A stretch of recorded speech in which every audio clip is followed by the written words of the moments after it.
Chapter 499. What was going on?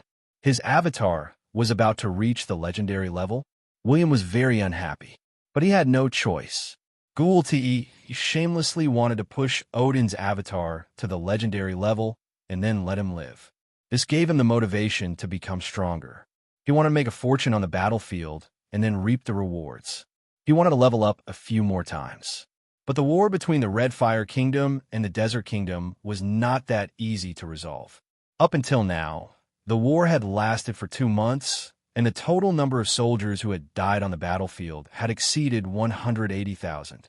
But both kingdoms had legendary professionals. If they were not dead, it meant that the pillars of the kingdom were still there. If a kingdom wanted to force the legendary professionals to make a move, it meant that they did not have enough military strength or had too many epic professionals killed. If the legendary professionals did not make a move, the kingdom would be on the verge of destruction. Therefore, the Red Fire Kingdom decided not to waste time with them. They would focus on attacking the epic experts of the Desert Kingdom and force the legendary experts to make a move. From his point of view, Vikru and his father-in-law were very confident. The previous king of the Desert Kingdom, Azir, who was the pillar of the Desert Kingdom and had the title of King of the Desert, was not only a powerful legendary great enchanter, but he was also an expert who had lived for hundreds of years. But Vikru believed that if he and his father-in-law worked together, they would definitely be able to kill the old sunset glow. Vikru had thought about whether the legendary dwarves would intervene. If the Red Fire Kingdom showed their determination to kill the legendary dwarves would not fight to the death with them. How would the Red Fire Kingdom force them? It was because they had William as a godly shield. No, it was a godly warrior. Yes, a godly ranger would be there to hold the fort. Vikru believed that William would be able to use his kiting ability to kill a few epic experts. When Vikru had promised William benefits, William's eyes had lit up. He seemed to be confident. The epic battles between both sides had occurred twice. In the first epic battle, William had killed 3 epic experts. Although he did not kill anyone in the second battle, he used his tankiness to hold back 7 epic experts. Now, the Red Fire Kingdom wanted to give William a chance to kill. In addition, His Royal Highness also wanted to deal with the Red Fire Kingdom as soon as possible so that he could send troops directly to Lonely Mountain in the Desert Sea. Otherwise, he was worried that even if Odin opened the gate to Lonely Mountain, he would be isolated and helpless. He didn't even dare to open the gate of Lonely Mountain because he didn't have any military support. When the two sides added it up, it was like a tortoise and a mung bean. The Red Fire Kingdom decided to send out a massive army to take down the southernmost fortress of the Desert Kingdom first. Meanwhile, the other 6 fortresses would also send troops to feint an attack. Anyway, the Red Fire Kingdom was determined to get the southern fortress. Not only would they send 150,000 troops to attack it, but more than half of their epic professions would also follow the army. If the Desert Kingdom wanted to defend itself, it would have to send out an epic-ranked powerhouse to fight to the death. The movements of the Red Fire Kingdom's army couldn't be detected by a great wizard. Almost as soon as the Crimson Flame army moved out, the Desert Kingdom made effective adjustments. The remaining 6 fortresses also divided a portion of their forces to gather at the southern fortress. Besides delaying the Dwarf Legion, the players of the City of Dawn also cleared out the dark creatures on the plains where there wasn't much greenery. Even though 1 kilogram of sand would fall out of their armor every day, it was still a profit for the players. As long as they stayed on the battlefield, the Red Fire Kingdom had to pay them. Not only did they not have to deal with the powerful Dwarf Legion, but they could also hunt for dark creatures to hunt in the wilderness every day. It was a great life for them. As the strong winds howled, a sandstorm that blotted out the sky appeared in the distance. The 150,000 soldiers of the Red Fire Kingdom didn't choose to postpone the battle just because of the sandstorm. They continued to stay at the city. As for the approaching sandstorm, it wasn't a problem for the professionals. The wind enchanter gently waved his hand, and the sandstorm that filled the sky would disperse. The defenders of the city also had 100,000 soldiers. Many epic professionals stood at the top of the city wall, ready for battle. There were 18 of them. They saw the Lord of the City of Dawn, who they hadn't seen for a long time. The handsome young man had appeared again. This meant that the Red Fire Kingdom must be up to no good. When the bloody-handed Gugas saw him, he couldn't help but curse. This D*Ned guy is here. Where's Sword Honorable Golden Sand? If the Sword Honorable Golden Sand isn't here, we won't be able to withstand the attack of the Lord of the City of Dawn. The other experts were also helpless. William had the aura that could intimidate others even before the battle started. But as the attacking side's catapults, cannons, and arrow towers advanced, 3 figures appeared in the western sky of the fortress. Sword Honorable Golden Sand. Everyone saluted. No matter what, Sword Honorable Golden Sand's reputation and combat power were worthy of their greetings. Gugas was delighted as well. More importantly, he had brought 2 epic professions with him. Reinforcements. Gugas didn't know where they came from, but based on their auras, Gugas could feel that these 2 people were not weaker than him. Sword Honorable Golden Sand scanned the crowd and pointed at one of them. He introduced Sacred Envoy of the Western Magic Sanctuary, Carino. Greetings. Carino held his magic staff with a calm expression. He wore a fiery red magic robe, and his fiery aura was very dense. He was obviously a fire enchanter. Did he not have a title? But he was the Sacred Envoy of the Western Magic Sanctuary. That was enough. With the title of Sacred Envoy, it meant that he was the most powerful enchanter in the Western Magic Sanctuary. William's killing of Lacangrola had infuriated the Magic Sanctuary. They intended to send experts to take revenge on the City of Dawn. Even if they didn't kill William, it would be worthwhile to kill some of the epic experts in the City of Dawn. Sword Honorable Golden Sand was about to introduce another person. The young and handsome guy chuckled and said, "My name is Bartlett. Nice to meet you." Gugas and the others greeted him. He seemed to understand them, but they could see the disdain he had for them in his eyes. Or rather, Bartlett's gaze made them feel as though they were looking at ants. This made Gugas and the others very unhappy. But they had no choice. Bartlett was an external aid, and it was not the time to be calculative. As long as they could defeat the Red Fire Kingdom and kill William, everything would be fine. At this moment, Bartlett swept his gaze across the attacking army. Just as he was about to retract his gaze, his face suddenly twitched. The others followed his gaze. They discovered that the Lord of the City of Dawn was waving his arms and greeting them like a little hoodlum. They could not resist the urge to come over and have a chat with him. Sword Honorable Golden Sand looked a little uncomfortable. He could not help but ask, "Do you know the Lord of the City of Dawn?" Bartlett nodded, feeling conflicted. "Not really. Didn't you say that you would help defeat the Red Fire Kingdom? Why is the Lord of the City of Dawn here? Don't you know?" Sword Honorable Golden Sand was speechless. The news of the City of Dawn aiding the Red Fire Kingdom had spread throughout the continent. Why didn't Bartlett know? Were Bartlett really a native of the legendary continent? I really don't know, but it's not a big deal. We're not friends. Bartlett was worried. Who was he? He was the son of the sun god. His bloodline and endowment were awesome. He did not need to fight. He could quickly advance by training in seclusion. But after his trip to the Abyss, he felt that he had been humiliated by William with scrolls. He was very angry, so he returned to the western desert and found his father's temple to continue his seclusion. He took out a portion of his inheritance and planned to show off to William. He wanted to show him what it meant to be the son of God. It was a coincidence. 2 years ago, he had become an epic professional. Not long after he came out of seclusion, he encountered Sword Honorable Golden Sand. On the other hand, Bartlett looked proud and fearless. He really wanted to test his strength after stepping into the epic stage, so he directly attacked Sword Venerable Golden Sand. In the end, both of them fought to a draw without using their trump cards. Hence, Bartlett was indignant and continued his seclusion. But Bartlett had such combat power when he had just advanced to the epic level. This shocked Sword Honorable Golden Sand. Hence, Sword Honorable Golden Sand chatted with Bartlett and exchanged contact details.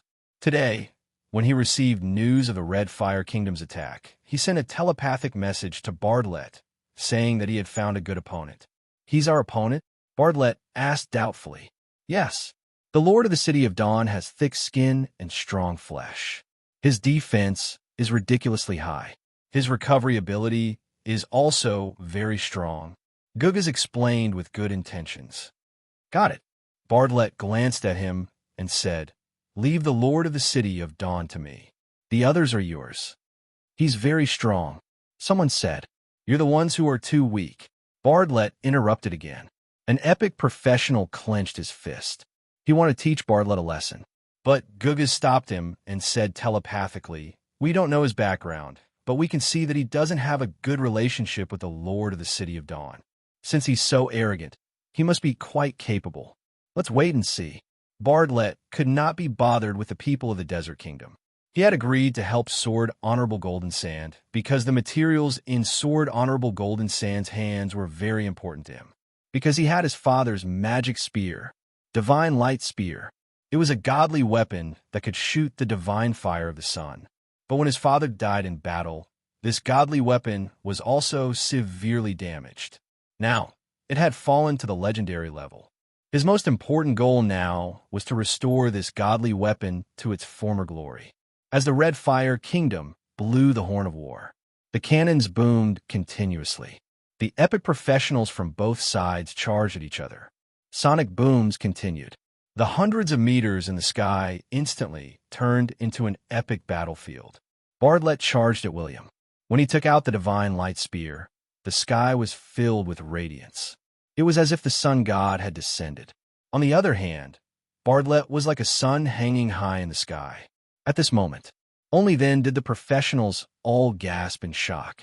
But William did not stay idle when he saw that Bartlett had arrived. He immediately deployed 2 valiant warriors from the City of Dawn. The Time Warrior, Old Leather. The Super Meat Shield, Meng Lu. William could feel it. This decisive battle was not going to be easy. Bartlett did not care. He shouted, "William, look at the scrolls." William's expression changed. Then he saw dozens of scrolls smashing into his face. The asterisk imminent. Chapter 500. It was red and dazzling. Dozens of forbidden technique scrolls exploded one after another, causing shockwaves that rippled out in all directions. The space became distorted. The sea of clouds dissipated. The ground seemed to have been slapped by a giant hand, and a crater that was thousands of meters wide was formed. William, who was at the center of the explosion, was hit by a series of attacks. He was dizzy, and his health points dropped by 60%. The experts behind him were not feeling well either. When they regained their senses, they looked at the kryptonite Devil King. They thought to themselves, "Do you have to be so perverted? We have just met, and we have not even had a warm-up fight." But he threw out dozens of forbidden scrolls as an appetizer. Did he sell scrolls? Bartlett did not care about the gazes of others. He pointed his divine radiant sword at William and said, "Come at me. Don't you have a lot of scrolls?" William pondered for a few seconds. He wanted to find Delosis and get him to take away this rich second-generation heir who had inherited hundreds of millions of assets. Clearly, Bartlett wasn't here for revenge. He probably just wanted to vent his anger. It was simple. William did not want to fight with this idiot from a rich family. If he could defeat Bartlett, he would suffer losses. But he did not dare to kill him. More importantly, he might not be able to defeat Bartlett. Don't ask why. Because he was afraid that Bartlett would activate the blood essence of the sun god in his body. If that happened, Bartlett could beat up sages. He was the sun god and the Lord God. His shadow could beat up ordinary sages. Otherwise, why would Bartlett be so pretentious? Why would Delosis, who was the reincarnation of God, suck up to this idiot who had just been born? Bartlett had a lot of trump cards. Nobody knew how much blood essence of the sun god he had. When Bartlett saw William's pitiful appearance, he thought that the prince was afraid. He immediately charged at William again with the divine radiant sword. William spat at Bartlett and said, "D*****, how dare you be so arrogant? Don't you know how your father died?" William said this in his heart. The 2 attacks collided. Shockwaves rippled in midair. Streaks of Thunderblade Chi and Golden Spear radiance blossomed in the air, but no one dared to approach within a radius of several thousand meters. What surprised William was that Bartlett's power had increased again. The endowment of the Son of God was indeed extraordinary.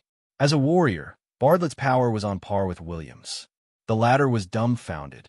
"Aren't you AF * King Ranger?"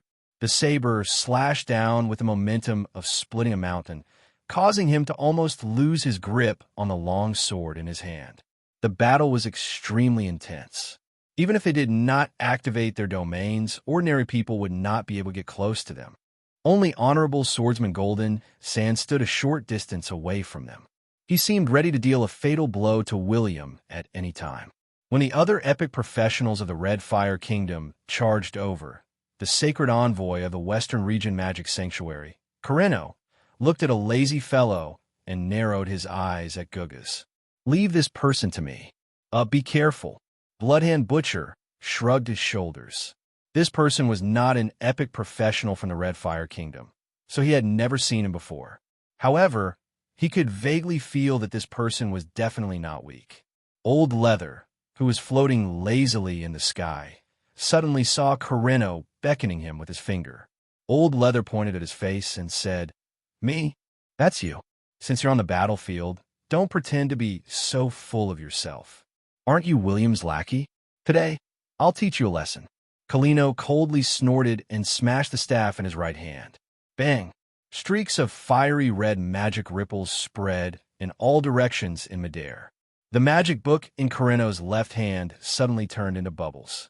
In the next second, countless bubbles formed countless illusory pages that enveloped Corino like a super magical shield. Many people could not help but frown when they saw this scene. Corino was really afraid of death. Or rather, he had a lot of defensive measures. Besides the normal magical shield, he had many other protective shields and a magic book that specialized in defense. His defensive capabilities were comparable to a shield bearer's, and he was the natural enemy of an assassin. Old Leather was unmoved. He still held his long sword and allowed Corino to use all kinds of magic. Corino's expression did not change. He liked this kind of arrogant fellow. He knew that he was not a match for the Lord of the City of Dawn, but he did not think that he could not defeat an unknown fellow from the City of Dawn. Who was the strongest in the City of Dawn?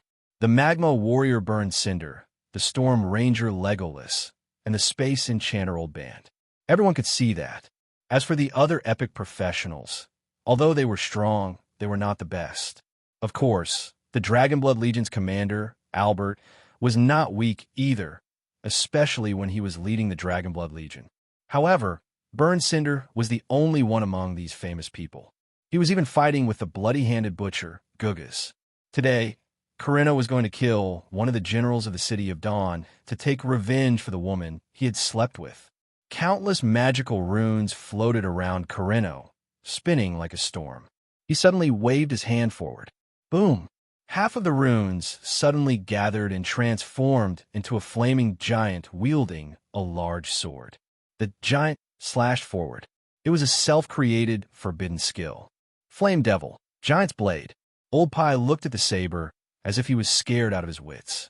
He allowed the saber to fall, not even bothering to dodge. In the next second, boom, when the long sword landed on the ground, a rumbling sound reverberated in all directions. A 1,000-meter wide trench appeared, and countless flames soared into the sky, forming a sea of fire on the ground. The Red Fire Legion's original intention to attack had disappeared. The front had become the battlefield of the epic professionals, and they would die if they went forward. They could only use the cannons to continue bombarding the fortress. It was the same for the fortresses. They could only use long-range attacks against each other. But the surprising thing was Old Leather, who had been slashed, did not move at all. He stood in his original spot carelessly. He blinked and suddenly said, "Did you not use any strength?" Danger. A strong sense of danger rose in Corino's heart. He immediately shouted, "Flaming domain, raging sea of flames." Boom. It was like the scene of an atomic bomb exploding. A mushroom cloud soared into the sky. With Corino as the center, everything within a 1,000-meter radius turned into a white light. Countless waves of flames burned in midair, forming a flaming domain that spanned thousands of meters. But Old Leather, who had been standing in place, took a step forward. An extremely awkward scene appeared in front of Carreno. He felt that old leather seemed to be moving forward, but he also wanted to go left and right. Or rather, he could not predict where old leather was going. It was as if his shadow was everywhere, and his true body was everywhere. Shocked, Carreno immediately realized that this was a time professional. He kept retreating, and the magic book on the surface of his body was spinning wildly. But in the next second, old leather suddenly appeared beside him and said softly, "Distance? Is that useful?" Scram! Carreno's fire, giant forbidden spell didn't disperse. It was a continuous forbidden spell. He suddenly drilled into the fire giant's body and controlled it to swing its sword again. But what he slashed was still a shadow.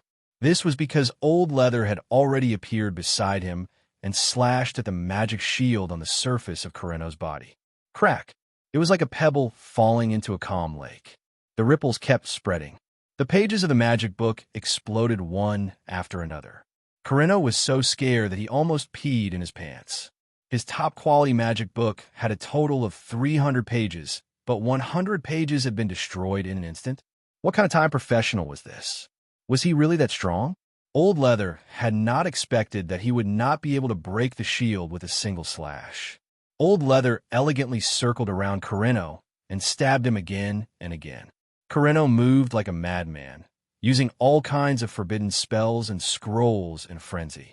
Many professionals in the surroundings witnessed the battle between the two. Carreno was a fire element enchanter and a sacred envoy of the Western Region Magic Sanctuary. His combat power was not weak, but he had encountered an existence that could restrain him.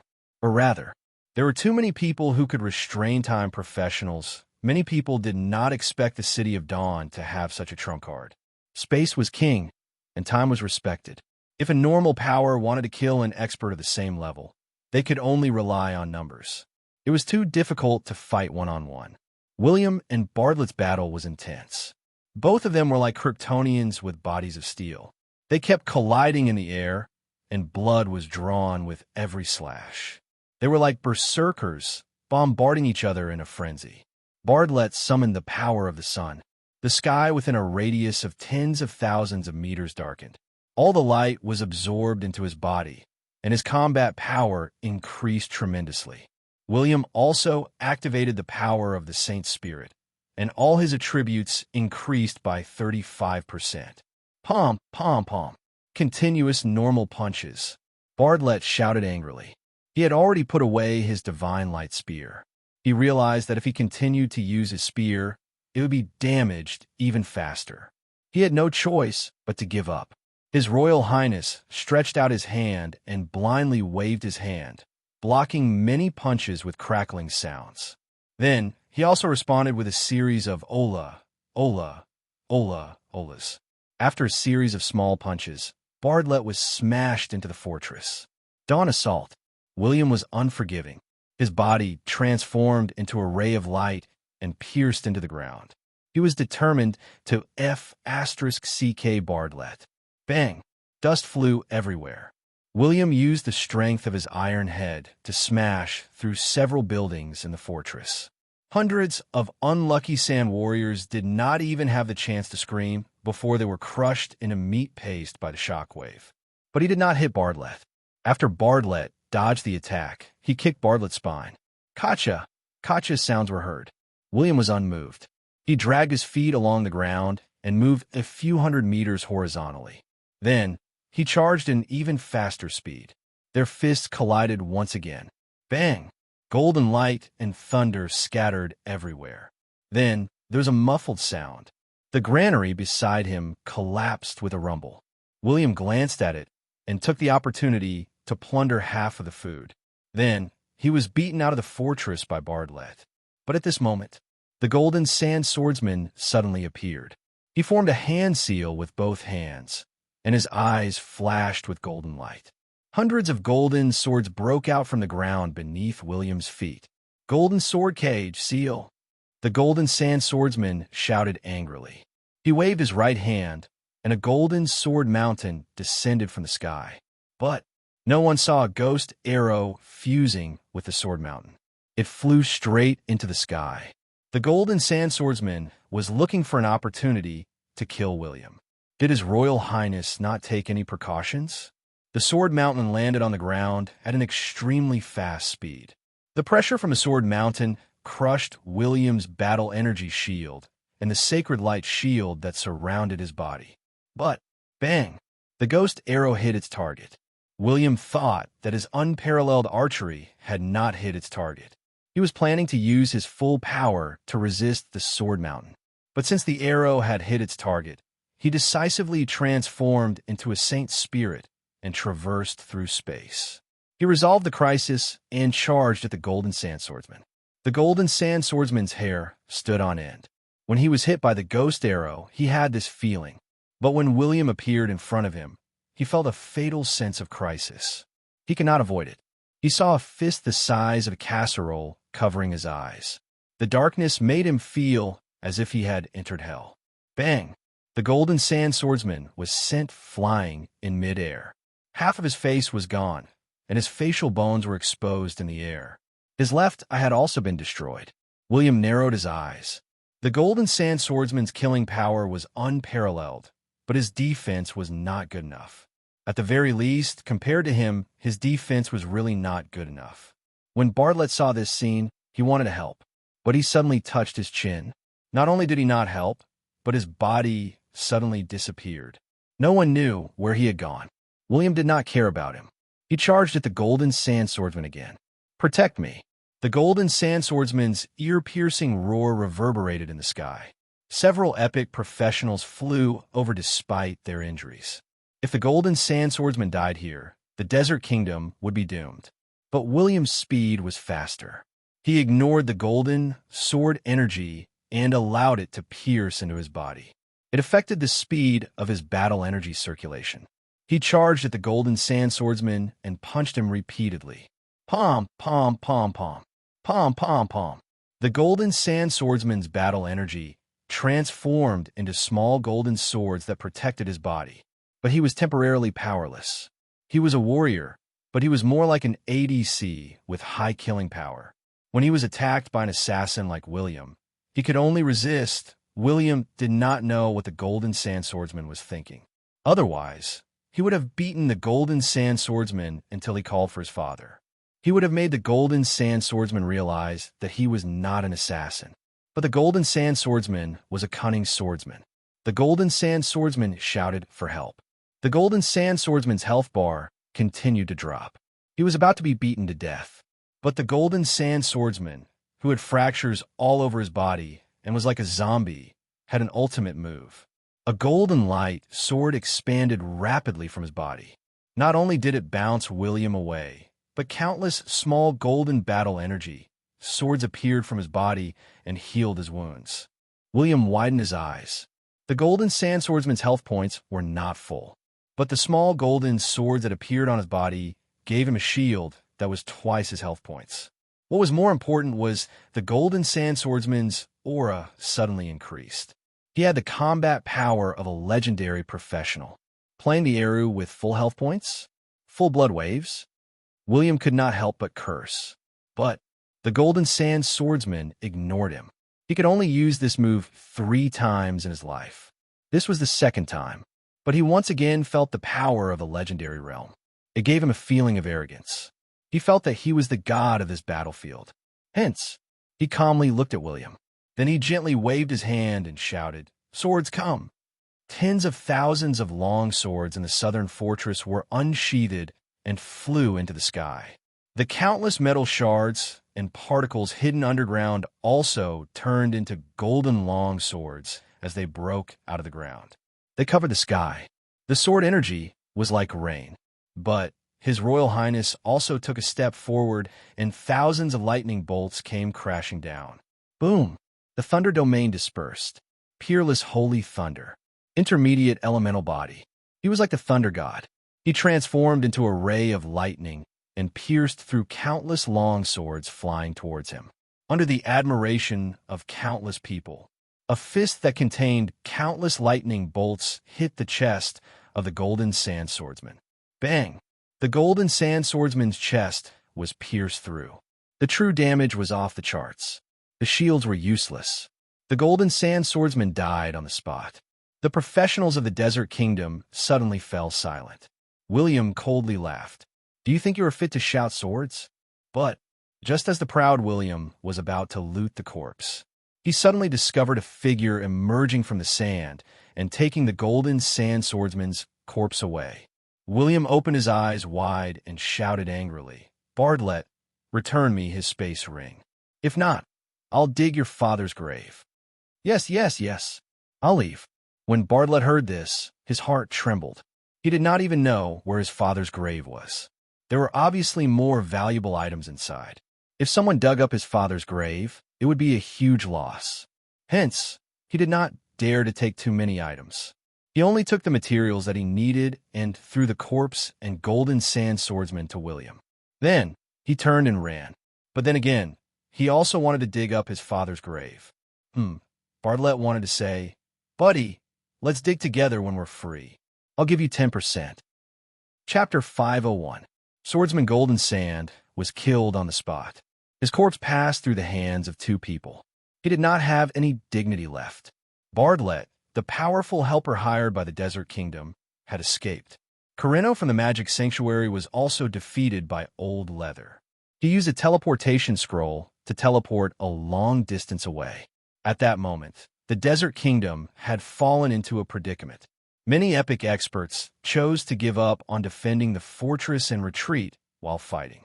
But in the end, not only did the Desert Kingdom lose their southern fortress, but two of their epic rank professionals were also killed during the pursuit. The corpses were also taken away by William.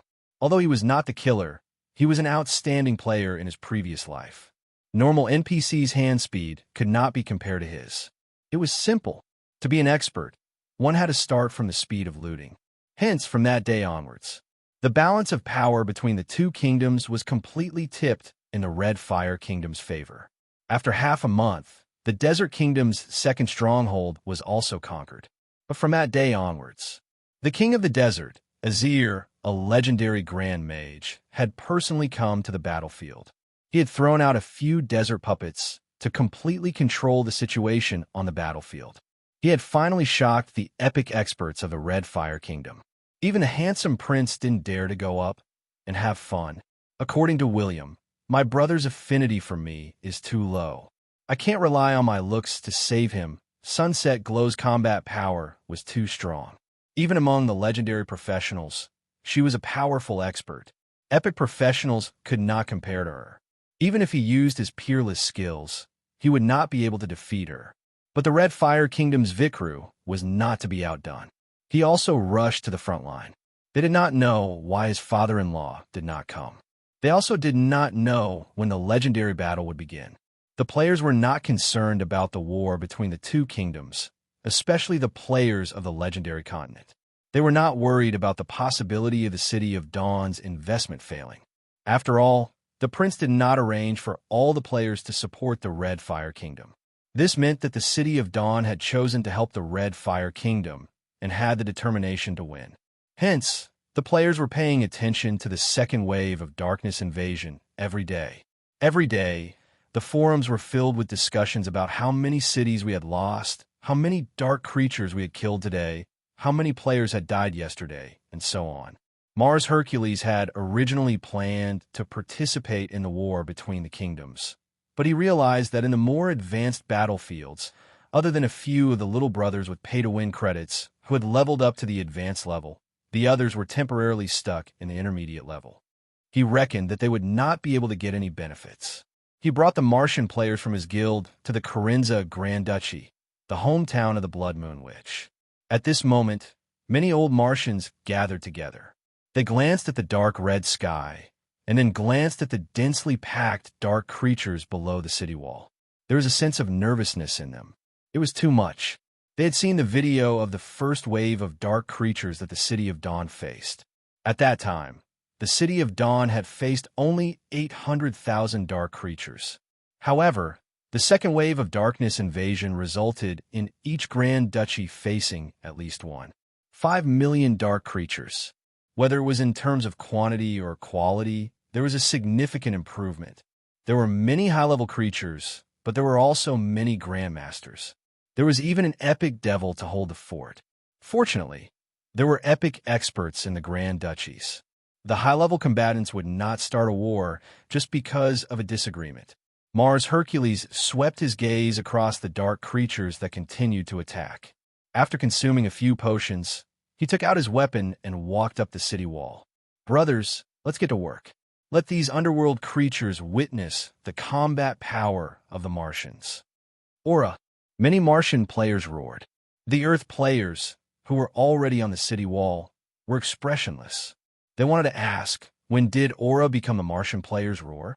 What did the Martian players do after they were connected to the internet? The Grand Duchies had many soldiers. With the permission of the human empires, some of the Grand Duchies started to possess cannons. However, the territory of the Grand Duchies had become larger, and they had to defend more cities and roads. The 200,000 players in the City of Dawn were not enough to defend a Grand Duchy. Fortunately, the other NPC mercenary groups had taken the initiative to participate in the defense of the Grand Duchies. It could be said that each of the Grand Duchies had an additional 200,000 players and 70,000 NPC mercenary groups. In addition, the Grand Duchies already had 250,000 to 350,000 soldiers. They could withstand the waves of attacks from the dark creatures. But the most important thing was, most of the dark creatures did not know how to spell the word tired. Their endurance was limitless, and they did not need to rest. Since the start of the darkness invasion, the dark creatures had not stopped attacking.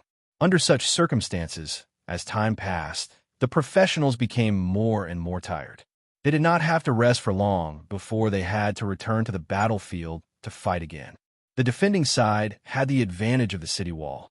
However, excessive fatigue would also cause mental problems.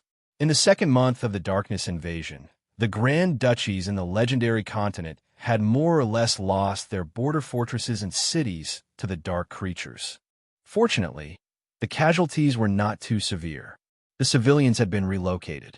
Everyone had perfected the operation of clearing the wilderness. In the past, it was to prevent food supplies from being robbed. Now, it was to prevent civilians from being killed by the dark creatures. Therefore, even if the dark creatures gained a certain advantage in a short period of time, there would not be too much of a problem. At most, they could retreat to the second line of defense. But with the appearance of the dark creatures, a second crisis appeared. Many dark warlocks suddenly appeared in the cities of the human countries. They summoned dark creatures and devils in the cities and spread all kinds of rumors that the world was about to be destroyed. In any case, the countries were in a mess. The players were so busy that they felt dizzy. Besides the majority of the players fighting on the front lines, many players began to join the Demon Hunter Guild and hunt the fallen humans and devils in the cities. Basically, it could be said that every wave of the darkness invasion was a version that made the players' kidneys weak. At the same time, in the distant Middle-earth, the European countries and Russian players were also in the same predicament. The defense was not strong enough, and various dark warlocks appeared frequently and spread rumors everywhere. The players had no choice but to fight on two fronts. That was because the Grand Duchies in Middle-earth did not have large NPC mercenary legions to participate in the defense. Even if there were mercenaries, they were usually from the Grand Duchies. This was their homeland, and they had no choice but to participate in the defense mission. At the same time, in the southwest corner of Middle-earth, in the Grand Duchy of St. Honest near the west coast, a total of 350,000 players from France, Belgium, and the Netherlands were doing their best to resist the attack of the dark creatures. Originally, the Grand Duchy of St. Honest was quite strong, but the direction of its development was a little off. It had made great achievements in the maritime industry and had a lot of maritime fleets, but there were many problems in the defense of the city. As a result, when the players in the Grand Duchy faced the dark creatures, they were extremely miserable. They wanted to move the cannons and heavy arrows on the warships to the city walls. Unfortunately, the high and mighty nobles were unwilling to do so. According to the deep thinking of the nobles, even if the country fell, they could still become awesome pirates. So, It was impossible to move the resources on the warships to the city walls. Not in this lifetime. Lafayette Guild, the second largest guild in France, was second only to Royalist Rose. Royalist Rose was a guild directly under a professional player club in France. F***CK, this is too much. This bunch of damn nobles.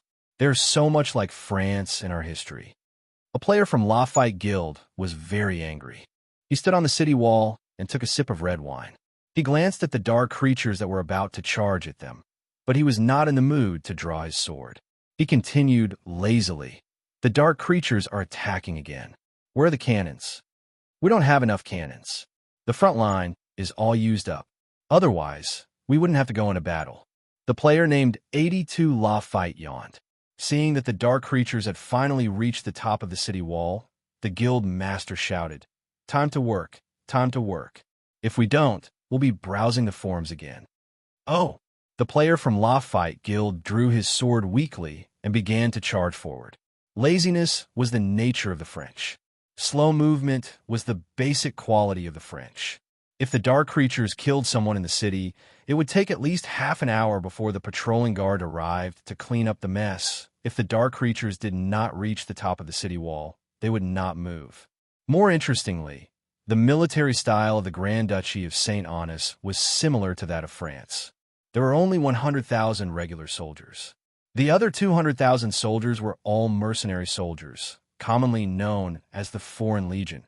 In a short span of 2 months, the second wave of darkness invasion had occupied 4 cities and 6 fortresses in St. Honest. More importantly, the most well-equipped regular soldiers did not want to move. It was the 200,000 mercenary soldiers and players who were defending the city. This was the main reason why they had lost so many cities. At this time, the fortresses and big cities of the Grand Duchy of St. Honest had fallen one after another. Only the King's City near the west coast was left. Even so, the people of St. Honest were still living a leisurely life, even though the dark creatures were still at their doorstep. Yes, this had a lot to do with the fact that every household in St. Honest had a ship.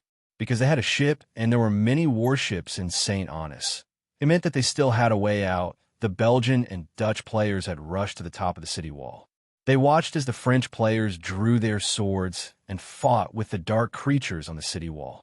They were rather annoyed that the French players did not fight. But it was useless. The number of players in these two countries was relatively small, so the Grand Duchy of St. Honest should have been designed based on France. But this wave of darkness invasion was obviously somewhat different. The players of the 3 countries gradually discovered that the attacks of the dark creatures were getting fiercer and fiercer.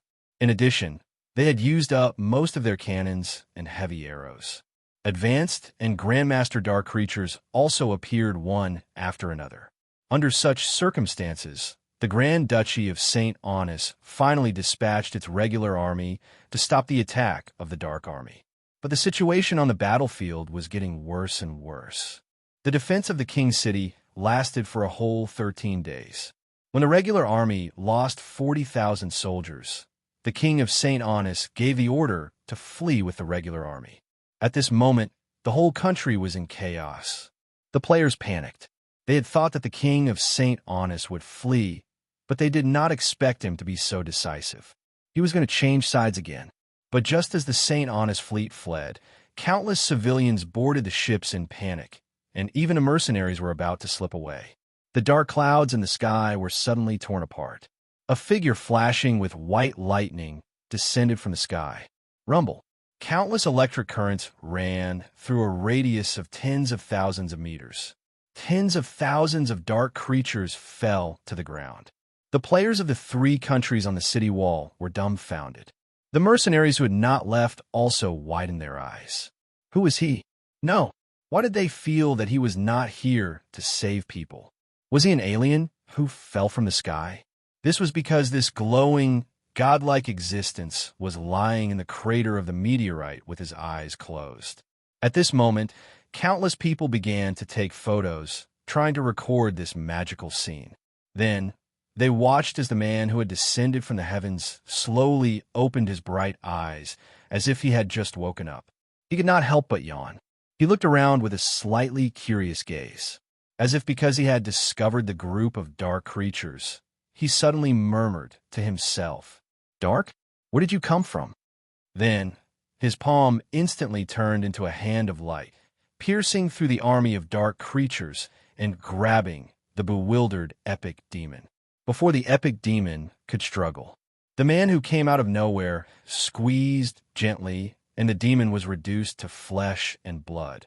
He glanced at the dark creatures who did not dare to move. He sneered and shouted, "Dark, retreat." His words were the law. An indescribable sound wave spread forward at a speed visible to the naked eye. It was accompanied by the continuous echoes of the four words. The army of dark creatures in front of him fell to the ground in batches like wheat. The skeleton soldiers whose bodies were slightly more fragile were directly turned into powder. There were millions of dark creatures in the army. After he said the four words, at least 200,000 of them fell. The remaining used all their strength to run away. At this moment, the man who had descended from the sky finally looked at the group of players. He stepped onto the city wall and closed his eyes again under the gaze of countless people, until a long time later. He then murmured, "A dream of 100,000 years. I didn't expect that after sleeping for so long my injuries are still too serious." Gulp. The players who heard this all swallowed their saliva because they realized that they seemed to have encountered an incredible existence. As for a liar? Sorry, this was an NPC, a legendary NPC. However, he seemed to be seriously injured and had slept for 10,000 years. How could he be a liar? And when the body of the man in front of them stopped shining with divine light, the players could finally see his face clearly. Holy sh*T, so handsome. This word popped up in the minds of countless players. Next, this extremely handsome man glanced at them indifferently. A strange look flashed in his eyes as he muttered to himself, "Oh, the chosen one. He won't die. Interesting. He has never seen us before, but he can see through our information at a glance." This thought appeared in many players' minds.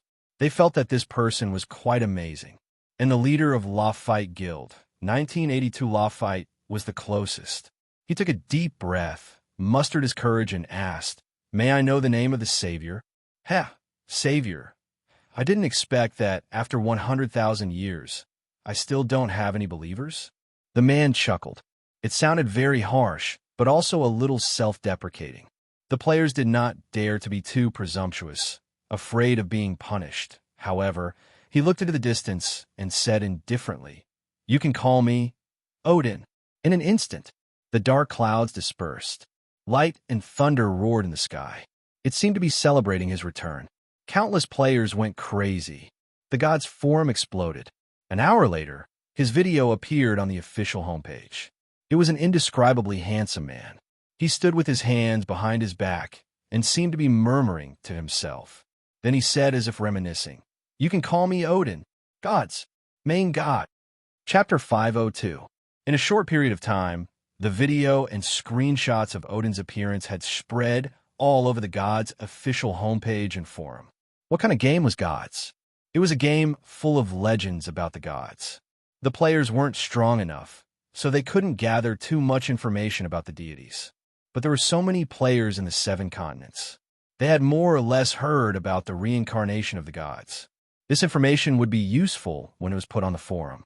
They already knew about the reincarnation of the gods. The only problem was that the players did not know who the reincarnation of the gods were. Or rather, they did not know if the reincarnation of the gods would appear. But according to the players' imagination, the beginning of the 4th era represented a new chapter in the gods' continent. Odin's appearance not only shocked the players, but also made them tacitly agree that the era of the gods was coming. The Grand Duchy of St. Connors was a camp shared by all 3 players. Naturally, there were many streamers who broadcasted the dark creature's attack on the capital for a long time. Therefore, from a moment Odin fell from the clouds, many cameras were focused on him. Therefore, the moment he said his name was Odin, all the forums in the gods game exploded. The players in Middle-earth were the most enthusiastic. New posts appeared almost every second on the forum, all with titles about Odin. There were pictures from various angles that were put together by many players. It was 720 degrees of handsomeness without any blind spots. He was extremely good-looking. He was instantly promoted to the top Prince Charming of the Middle-earth players. Many young ladies might go and play other 18-plus games as they watched. As for whether there were any shut-ins who went offline while watching, no one knew among them. Rose Killer, the leader of Royal Rose, who loved to browse the forums the most, also posted an encyclopedic post. Odin, the king of the gods in Norse mythology, father of Thor and Loki, the god of trickery. Rumor has it that he has many godhoods, but the god's continent is a game. The godhood attribute is more like a talent attribute. From this video, we should be able to see that ever since Odin appeared, his body could emit white lightning. Maybe the Odin in the gods game is a dual god of light and thunder. Of course, we can't throw out the fact that he has other talent attributes. But no matter what, I'm going to suck up to this handsome Odin who is not one-eyed. With the support of my brothers, I will definitely succeed. On the second floor, I'm Wine Barrel. Stop it. You haven't gotten into the top 4 in 3 consecutive pro leagues. It's not your turn to lick Odin. On the third floor, Wine Barrel is my son. Jack, how can you say that? The internet is not an illegal place. Hurry up and apologize to him. Oh, I forgot to tell you. Except for me, all of you are scum like my son. The ages of European and American players range from young to old, and there were even many cases of father-son soldiers going into battle. But obviously, from this thread, it could be seen that the Middle-earth forums weren't exactly peaceful. Haters were everywhere, and there might even be a melee battle outside of the game. However, everyone was filled with shock and worship towards Odin. Coupled with the powerful strength that Odin displayed in the video, as well as his unparalleled good looks, he would automatically attract fans. In particular, the players were very curious. Since Odin had appeared, how many other Norse myths would appear? Like Thor with his hammer? Or that clever little Loki? However, after Odin dealt with the darkness invasion of St. Nas, he left behind his name and soared into the sky, disappearing without a trace. He only left a lot of questions for the players. That was, where did he come from? Where was he going now? He had been asleep for 100,000 years. What kind of era was it 10,000 years ago? Who was able to injure him so severely that he fell to the level of a legend? Moreover, just what kind of disaster had happened 100,000 years ago to cause such a severe injury to an existence that was originally an over-god? In short, these are some of the topics that the players could discuss. However, the players from the 7 continents were not to be trifled with. These questions concern the nature of the God's continent. In version 1.0, many players who dug deep for information and worked as librarians in libraries had already started to collect these clues. Therefore, it didn't take long. Someone collected the information threads on the forums of the various continents and analyzed them in detail. One of the threads was made by a German player called Racing God Schumacher. The gods of the God's world and the future direction of the God's world was copied and pasted to the main page of the official website. The officials were very familiar with the operation. Or rather, the only thing the officials could do was to advertise in the shop on the official website. Other news and activities were copied from the players' posts. The content of the post was as follows. First of all, our game is called Gods. According to the information collected by our friends from the various continents, the gods should have appeared in the mythological era, which is an era with no accurate history, and no one knows how long it has been. Then came the first, second, and third eras. Version 4.0 is called the beginning of the Endless War. The news of the reincarnated gods is no longer a secret. In addition, this Odin descended from the sky. It seems that the era of the gods' descent is not far away. From the looks of it, the name of the game is about to be revealed. In that case, let me answer some questions for everyone. Where did the gods come from? It should be the God realm, which is the alternate dimension. Odin fell from the sky while he was still asleep. It could be that the alternate dimension had completely shattered, causing him to fall from it. Where is he going? I'm sorry, I just saw him coming to the main city we were defending. He used 10,000 thunder to wipe out half of the darkness creatures and left without looking back. I have attached a screenshot of Odin's appearance. JPG. I'm so cool. I'm done. What about you guys? Well, actually, through the appeal, we have also solved the two problems that everyone is most concerned about. That is the fall of the gods. It could be the war between the gods and the darkness creatures. It is more likely that the fall of the main god was related to the darkness creatures. Their greatest enemy was the darkness creatures. It is just a possibility. My guess is that they are not willing to accept me. In that case, why don't we think deeper? What changes will the revival of the gods bring to this world? I can only think of one. War. The beginning of the endless war is not the war between darkness and light that we thought at the beginning. It is a war brought about by the reincarnation of the gods. So choose a side. Do we stand with the factions of the major races or stand behind the returning gods? This post on the Middle-earth forum was instantly copied and translated by all sorts of people. The players were in an uproar. But no matter what, everyone was certain that the age of the gods was about to begin. So in a short period of time, the players were divided into two factions. That is, the gods have feelings. There were two factions where the gods did not have feelings. But no matter what, in a short period of time, Odin had helped the players of the gods' continent resolve the crisis of the darkness invasion twice. He had attracted a large number of fans. According to the European players, regardless of whether Odin had feelings or not, he was the absolute faith of the European players. They were fans of the King of Gods who had been filmed in countless movies and novels. William was also paying attention to the forum. He discovered that every post by the Chinese players of the legendary continent was laced with lemon juice. He did not know why they were jealous. I'm the one who's fleecing across continents. Why are you little lambs so envious? If I keep groping you, you won't even have any meat left. Is my handsome face not enough to satisfy you? The prince complained and focused his attention on Odin again. At this moment, he controlled Odin and flew to the Third Grand Duchy. He wanted to resolve another wave of darkness invasion and collect more fans. It would be convenient for him to establish another faction in another continent. In other words, he wanted to use the players as an influence to help him establish a temple and collect faith. It was a pity. Some people could not stand it. Or rather, the higher-ups of the central continent felt that he was breaking the rules. It would cause a backlash from the dark world. Therefore, after the discussion of the major factions, the two guardians of the Church of Holy Light and the two legendary paladins who possessed the eyes of Holy Light took the initiative to attack. They flew across the sea of clouds like two rays of light. They intended to stop Odin, who was descending from the sky. The Church of Holy Light was a top neutral faction in the central continent. They believed in the Holy Light and not the gods.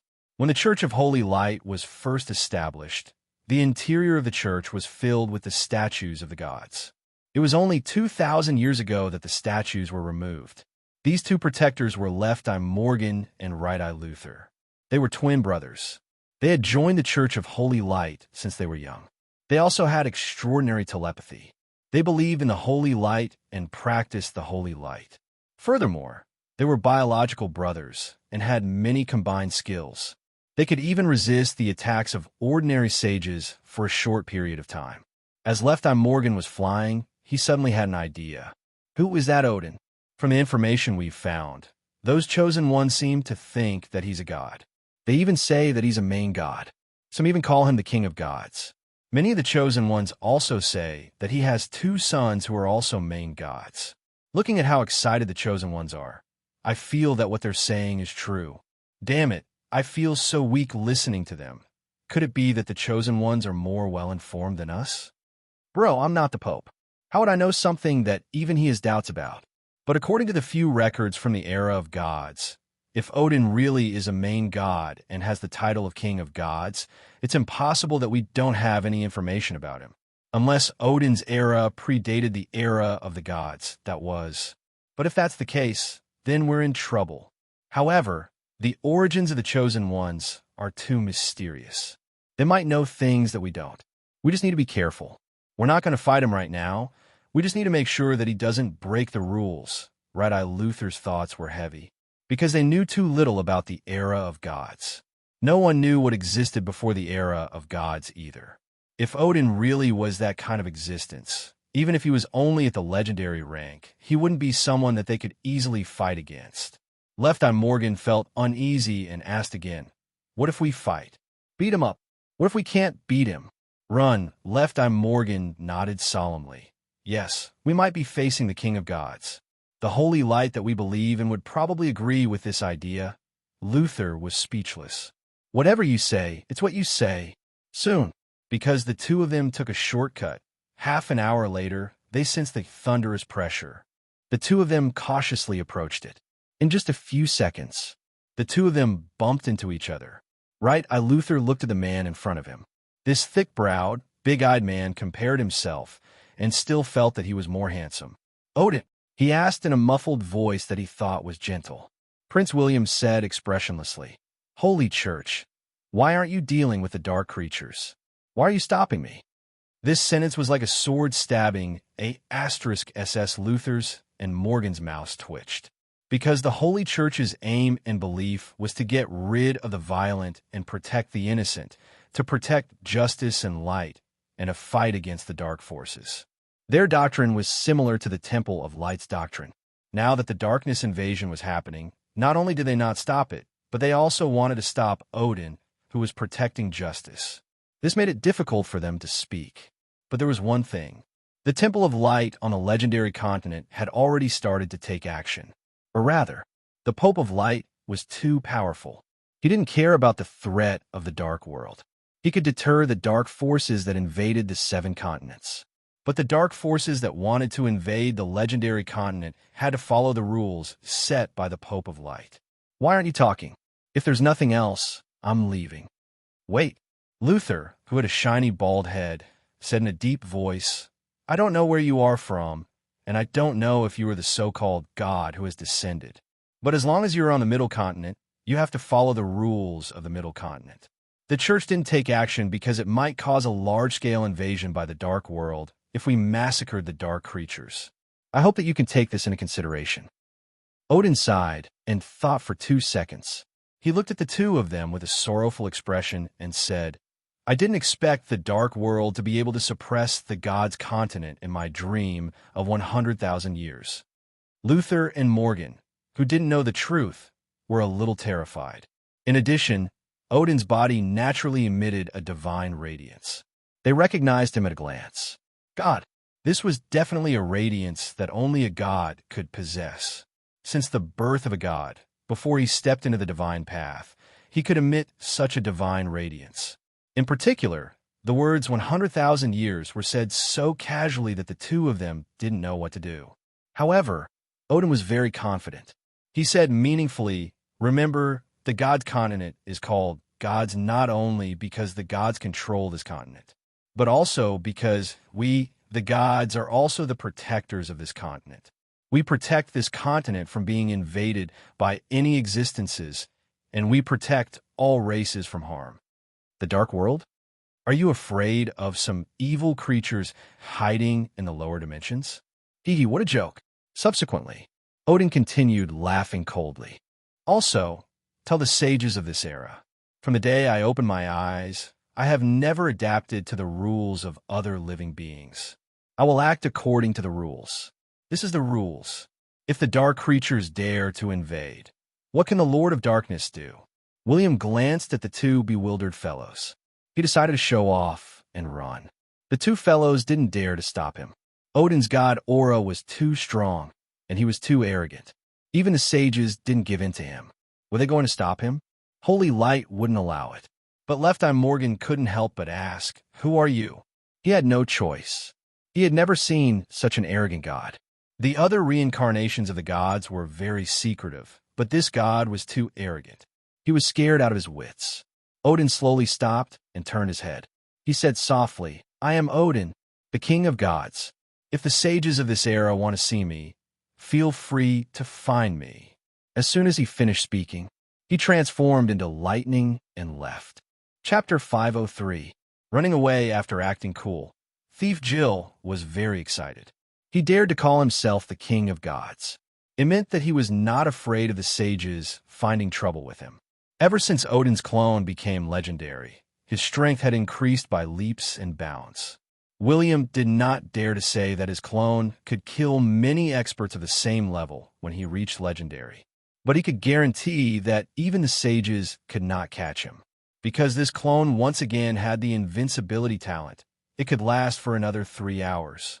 This meant that other than sages, it was difficult for sages to control him effectively. In addition, the hand of the thunder god could tear barriers and seals. The warlock sage's control methods were ineffective against him. Since all kinds of seals were ineffective, he had dozens of teleportation scrolls in his pocket. His light and thunder double acceleration was not something that ordinary people could catch up with. He had a way to escape. In addition, the icebound sword sage, Te, had taken good care of him. As long as he had a chance to send a message, Te would definitely come to protect him. So what did Odin have to do now? Just one sentence. He had reached the pinnacle of marrying his goddess. This was not the legendary continent, and there was no Pope of Light to be afraid of. He would be done for. Odin wanted to tell the many sages in the Middle-earth, everyone here is trash. Hence, in the following period of time, Odin caused trouble everywhere in the Middle-earth continent. Of course, you had to follow your heart. You could say whatever you wanted to show off. At most, people would scold you. But if you showed off too much, people might beat you up. In order to avoid the wrath of the sages, he only resolved the crisis in the 5 grand duchies in the southwest. He did not intend to go to other places. Even so, he had already received a lot of faith. Through Odin's vision, William could see the notification of Faith +1 on the attribute panel. At the same time, he provided the names of the NPCs who believed in him, as well as their small requests, prayers, and wishes. It was not only the Faith +1, but also the Faith +2, +3, and even the highest Faith +10. Obviously, there was a degree of purity in the faith. The higher the purity of the faith, the more wishes and thoughts would be expressed on the information panel. However, when he automatically began to absorb faith, a skill called God's Blessing appeared. He could give a portion of his power back to his believers. There were many requirements. There were also many limitations. Otherwise, with his legendary combat power, even if he gave an ordinary believer 1% of his power, he would definitely be stuffed to death. But it's 10 billion, a full 10 billion. I want to advance from legend to God. According to the requirements, I need at least 10 billion faith points. William's heart skipped a beat. If a living being could provide him with 1 point of faith, he would need at least 10 billion living beings to believe in him. 10 billion. This was close to 90% of the number of intelligent life forms in the Central Plains. It was clearly a little unrealistic to achieve this number. That was why he needed a lot of pure faith. He couldn't just rely on numbers, because the saints wouldn't allow themselves to have so many believers. What's more, faith wasn't a one-time thing. It should be something that could be sustained. If that was the case, as long as he had a few 100 million believers, he could become a deity just by wasting time. As for why the gods of the era of the gods had constructed shrines, it seemed that shrines also had the effect of increasing the power of faith. As for the number of intelligent life forms in the 7 continents, on average, each continent was maintained between 11 billion to 13 billion, excluding the small mermen. But then again, if he wanted the small mermen to believe in him, it seemed to be a little difficult. King of the mermen? William raised his eyebrows. Suddenly, he felt that something was wrong. Excluding the small mermen, then in the entire gods continent, excluding the fantasy continent and the desperate realm continent, there were about 80 to 90 billion people. If he included the intelligent life forms in the sea, William wasn't sure. But according to the vast sea area of the endless sea, there were at least more than 100 billion people. In other words, there were at least 200 billion intelligent life forms in the world of the gods. William calculated carefully and was shocked. He seemed to understand something. Although there are many intelligent life forms, there are also many gods in the mythological era. There are so many ordinary gods that I can't even count them. There are hundreds of reincarnated gods, and there are also many gods like the gods. But there are too many gods. There are not enough living beings in the world of the gods, and there is not enough belief. Therefore, many gods who have reached the level of gods start to study the divine path and impart this training method to the major races so that they can experiment and see if they can reach a higher realm. But in the gods' era, even if there are people who can become sages, there are only a handful of them because the divine path had just started. William thought that he had found the truth behind the fall of the gods. He couldn't help but mutter, "No one has reached the peak of the divine path." But because the gods didn't have enough belief, or they couldn't break through to a higher level, they started the gods' war. He had always wondered what kind of external enemy could cause the gods to destroy a large number of them. But ever since he had sex with the Pope of Light in his bedroom, he finally understood that it was difficult for experts like the gods to die unless many experts of the same level fought. Unless they encountered an invincible enemy that forced all the gods to fight with their lives. But he had known Moses for many years. No matter how he looked at it, he didn't notice that Moses was worried about a future enemy. Moses only wanted to take revenge on the mage sage of the magic sanctuary and the Lord of Magic, who was still alive. This meant that the fall of the gods was probably due to a civil war. The gods fought for their beliefs. But William was very curious. Why would the gods, who are immortal, start a civil war? After all, there are so many experts at the level of the gods. No one has absolute confidence in defeating all the gods and becoming a true god king. That's because beliefs are poisonous. William narrowed his eyes. This was something he had forgotten. Why would the gods create the divine path and even reincarnate to cultivate the divine path? Because beliefs were poisonous. Or rather, those thoughts, prayers, and wishes were the real poison. William had the attribute panel, so he could clearly see those wishes. He could even block them because these things appeared in the information panel and didn't flow directly into his mind. But what about the other gods and gods? Did they really have the ability to block their beliefs? This was the source of their power. Their power increased with the increase of their beliefs. But it didn't mean that they could block such feelings. Even if they could block part of it, the gods couldn't block it all the time in order to maintain their power and prestige. The gods were omniscient and omnipotent. Because you believed in him, you increased his battle prowess. Only then would he be able to hear the wishes in your heart. This was the reason why the gods were omniscient and omnipotent. For the prestige of the gods, he had to maintain this ability. He could easily detect what you were thinking in the deepest part of your heart. But what about? Even if the gods were extremely strong, over countless years, their beliefs would continue to increase. All kinds of thoughts and wishes would fly into the god's minds day and night. This naturally became a poison, because according to his guesses and understanding of Moses, Thor, and the others, he discovered that the gods were not without emotions. At most, they were indifferent. So when countless thoughts flowed into their minds, problems would arise sooner or later. After all, how did the evil gods appear? The natural endowments in this world were clearly elemental. There were no endowments such as laziness, greed, or killing. But why did such gods appear and fall into the dark world? Perhaps he had been poisoned by faith and had even formed this kind of special godhood, because there were always many believers who wanted to nag at the gods. It was like writing a novel. If the gods were professionals, they could nag for a month. All of these could cause a deity to develop a negative personality or even multiple personalities over the course of countless years. Otherwise, the deity's mind would gradually become abnormal. This was the reason why William was certain. It was also because he discovered a problem. All the temples on the gods' continent had almost disappeared. Under the control of the major forces, almost all the living beings on the continent did not believe in the gods. Those gods that were sealed in the divine realm, would they just let their believers be wiped out like that? The roots that made them stronger had been uprooted. Were the gods so obedient? Were the gods unable to come out? Or did the gods not want to come out of the divine realm? It's very likely that they don't want to come out. William felt a chill in his heart and could not help but shiver. Those gods who had not died should be hiding in the divine realm.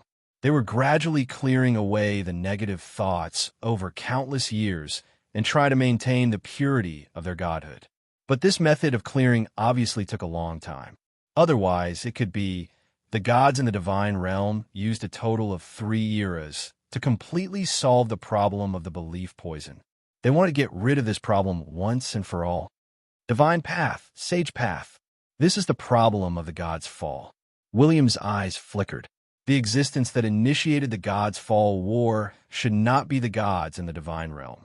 It should be the main gods like Moses, the thunder god, and the fire god. They were the ones who wanted to become sage path. And they wanted to be reincarnated to cultivate, so that when they reincarnated, no main god would become the god king. The gods who wanted to reincarnate had to initiate the gods' fall war, so that the other gods would die or be restricted in the divine realm. Because the sage path needed time to develop, the sage path cultivation method had to be broadened step by step until it became a Yangguan Dao. Until the 4th era, the gods reincarnated and cultivated the sage path. The gods who had not died descended to the world and continued to absorb beliefs. William did not know if his guess was right. It might even be wrong, because in the Thunder God's temple, the resurrected Thunder God did not recognize the sage path and even disliked the reincarnated Moses. In addition, the dark world was very large, and there was the existence of the abyss world. The uniqueness of the impassable continent and the fantasy continent might have a lot of information that he did not know. But no matter what, William felt that he was closer to the truth of the gods' fall. As his thoughts deepened, William suddenly scratched his head. I have the attribute panel. Does it mean that Odin's clone has already embarked on the path of belief without any repercussions? And my real body has embarked on a brand new sage path. TSK. This seems to be working. Chapter 504. Odin wanted to walk the path of faith to become a god. It was obviously not as easy as he had imagined. He had only collected 43,800 of the 10 billion faith points, although he was only one step away from collecting 10 billion. But the step was a little big. If he wanted to forcibly step over it, he would definitely pull down the bad guys. The faith points that were given to him for free were all NPCs that he had saved from the Dark Army. They had automatically developed faith in this savior of their own accord. These faith points could also be called divinity. 10 billion divinity points together was the godhood. For every 1% divinity Odin collected, he could increase all his attributes by 0.3%. It seemed that when he went from the legendary to the deity realm, all his attributes would skyrocket by at least 30%. Perhaps there would be a qualitative change after he completely condensed the godhood. But this was something that William did not understand. In his previous life, he was at the legendary level at his strongest. He had not yet walked the path of faith to become a god. Similarly, if he lost 1% divinity, he would also lose 0.3% of all his attributes. How could his faith decrease? For example, the NPCs that Odin had saved were now grateful to him. They felt that he was their life mentor and their life faith. But after some accidents, their minds changed and their faith naturally changed. After all, creatures like believers needed to build temples and be maintained by clergymen. And intelligent creatures had a very bad problem, which was that their temperament changed too much. If the faith of a believer changed completely, then his previous contributions and accumulated faith would be completely wiped out. In this way, Odin's divinity points would inevitably decrease. This also proved why many fanatics in novels and television dramas could be blessed by the gods, because these fanatics were the children that the gods liked the most. So making the believers always believe in themselves was a problem that all the gods were most concerned about. Was there any other way to obtain divinity points? Of course there is. A magic mineral vein can increase the divinity points by about 2%. William's mouth twitched. He had thought about this problem a long time ago, but he never thought of it. If he relied on eating mineral veins to level up, he would need a total of 50. The number of sacred veins in a human empire is only a few dozen mineral veins. Moreover, as long as the magic mineral vein is not completely damaged, it will not disappear completely. So the magic mineral vein is equivalent to the foundation and heritage of a force. Stealing someone else's mineral veins was like the old man next door stealing someone else's wife. If he was discovered, he would be drowned in a pig cage. Just look at Gert's head that has been beaten into a pig's head, and I know that this kind of thing is too dangerous. It's better if I don't do anything. His Royal Highness sighed inwardly. This was not the era of the gods, and there were many unowned magic mines. Even Gert had given up the idea of stealing an electric car to support himself. How could he still dare to break the law? It was obvious. As an emissary of justice and light, Odin was clearly not that kind of person. In fact, it wasn't that Odin had never seen an ownerless or vein, but he felt that since he had found an ownerless mine, it naturally belonged to him. So he asked William to move it back to the City of Dawn. There were a total of 5 mana mines in the City of Dawn. 4 of them had been discovered by Odin while he was digging. After all, Gyrki had taken care of him back then, so the extra tips he earned naturally had to be hidden in his little vault. However, players can also provide divinity points. This is the reason why I've put in so much effort to pretend to be a good person in Middle-earth and pretend to be the king of Pantheon despite the danger. Odin glanced to the information panel. There were very few players who believed in him. Why was this so? It was because if a player believed in a god, it meant that he would have to change camps. His accumulated reputation and contribution points would be depleted, so there were not many players' information on the information panel. Obviously, the little sheep of the European countries were not too stupid. They were afraid that he would run away. Among the hundreds of players who believed in him, there were probably some players sent by the big guilds to test the waters. They wanted to see if there was a need to invest in him. In other words, they didn't think that he could create power, and they didn't think that he would stay here for long. For the time being, they didn't dare to change camps on a large scale. William already knew this problem in his previous life. This was also the key reason why Odin wanted to stay in Middle-earth. There were many players in Middle-earth. Of course, the number of players was still very small compared to the NPCs. They were a bunch of scumbags who had abandoned their previous camps. But it didn't matter. He was fine. Ahem. He didn't care if these players were second-hand goods or not. He was more than happy to have other people's little sheep run into a sheep pen. Why would he kick them out just because they had a stamp on their butts? He wasn't afraid that the grassland wasn't big enough. He was afraid that there wouldn't be enough sheep.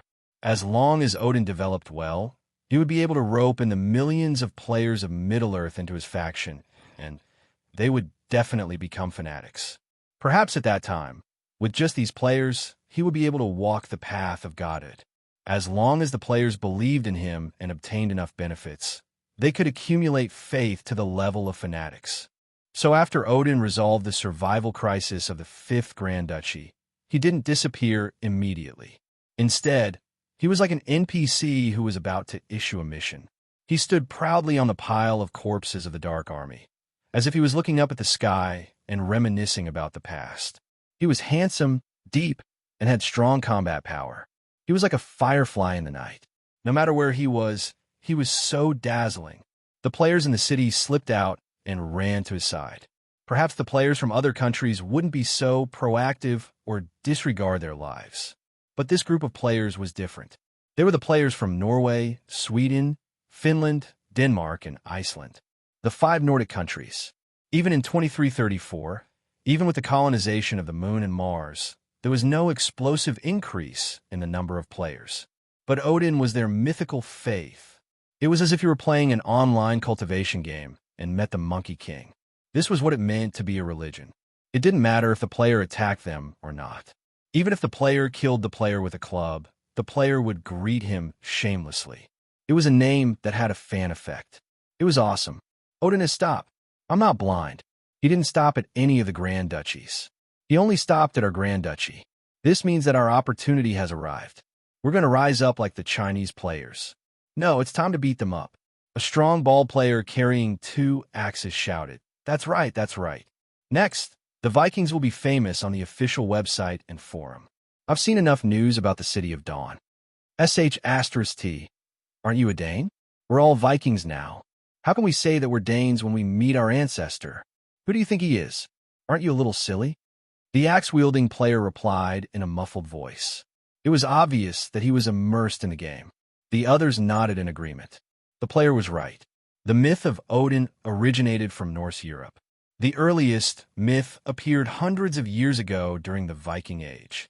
It was definitely the belief of the Norse and Vikings. But at that time, there wasn't a clear distinction between the nations. Hence, it was better to call them Vikings. Many guild leaders saw that their members were having a good time. So they said, if Odin intends to create his own faction and treats us well, we'll join him. In the future, there won't be any distinction between the 5 nations. We'll be called the Viking army. Ojbk, my sword is thirsting for blood. The king of gods is my faith. Even if he asks me to kill a guild leader, I'll carry out this mission. After I die in battle, my soul will enter the Valhalla Temple of Heroes. The guild leaders were speechless. They had been building affinity with them for a long time. They ate, drank, and flirted with girls. Now, they were going to kill them because of a virtual NPC. As the players got closer, Odin seemed to have sensed their arrival. He frowned and looked at them as if he was thinking about something. There were a total of 5 major guilds among the players from the 5 major countries. Among them, the guild leader of the ice warship, There's an Eye on the Egg, stepped forward and asked in a respectful tone, Savior who defeated the dark creatures, you seem to have encountered some problems. Do you need help from us chosen ones? Oh, it's you group of immortal chosen ones again? Odin glanced at them. Eyes on the Egg was a little nervous. But then Odin sighed and said in a deep voice, I didn't expect that after 100,000 years, these dark creatures have started to cause trouble again. But even if I can kill hundreds of thousands, millions, or even tens of millions of dark creatures, I still can't protect everyone. Hence, I need a very strong force to help me. Many players' eyes started to shine. What did that mean? It was too straightforward, but I like it. Eyes on the Egg swallowed his saliva and said, I don't know what you think. Can you see if we can do it? We chosen ones can't die. We can definitely help. Oh, you guys can do it, right? If I still had billions of believers, I wouldn't even need to think about these small things. Odin pretended to be arrogant, even if he lost his believers. The Nordic players all nodded. You're the king of gods. You have the final say. No matter how you act, we will believe you. After all, this legendary big shot who appeared in the name of Odin was the legend of their nation. Others might not protect Odin, but they had such a responsibility. For example, you wouldn't let foreigners scold your legend. Then Odin continued, If you're interested, you could become my first batch of believers in this era.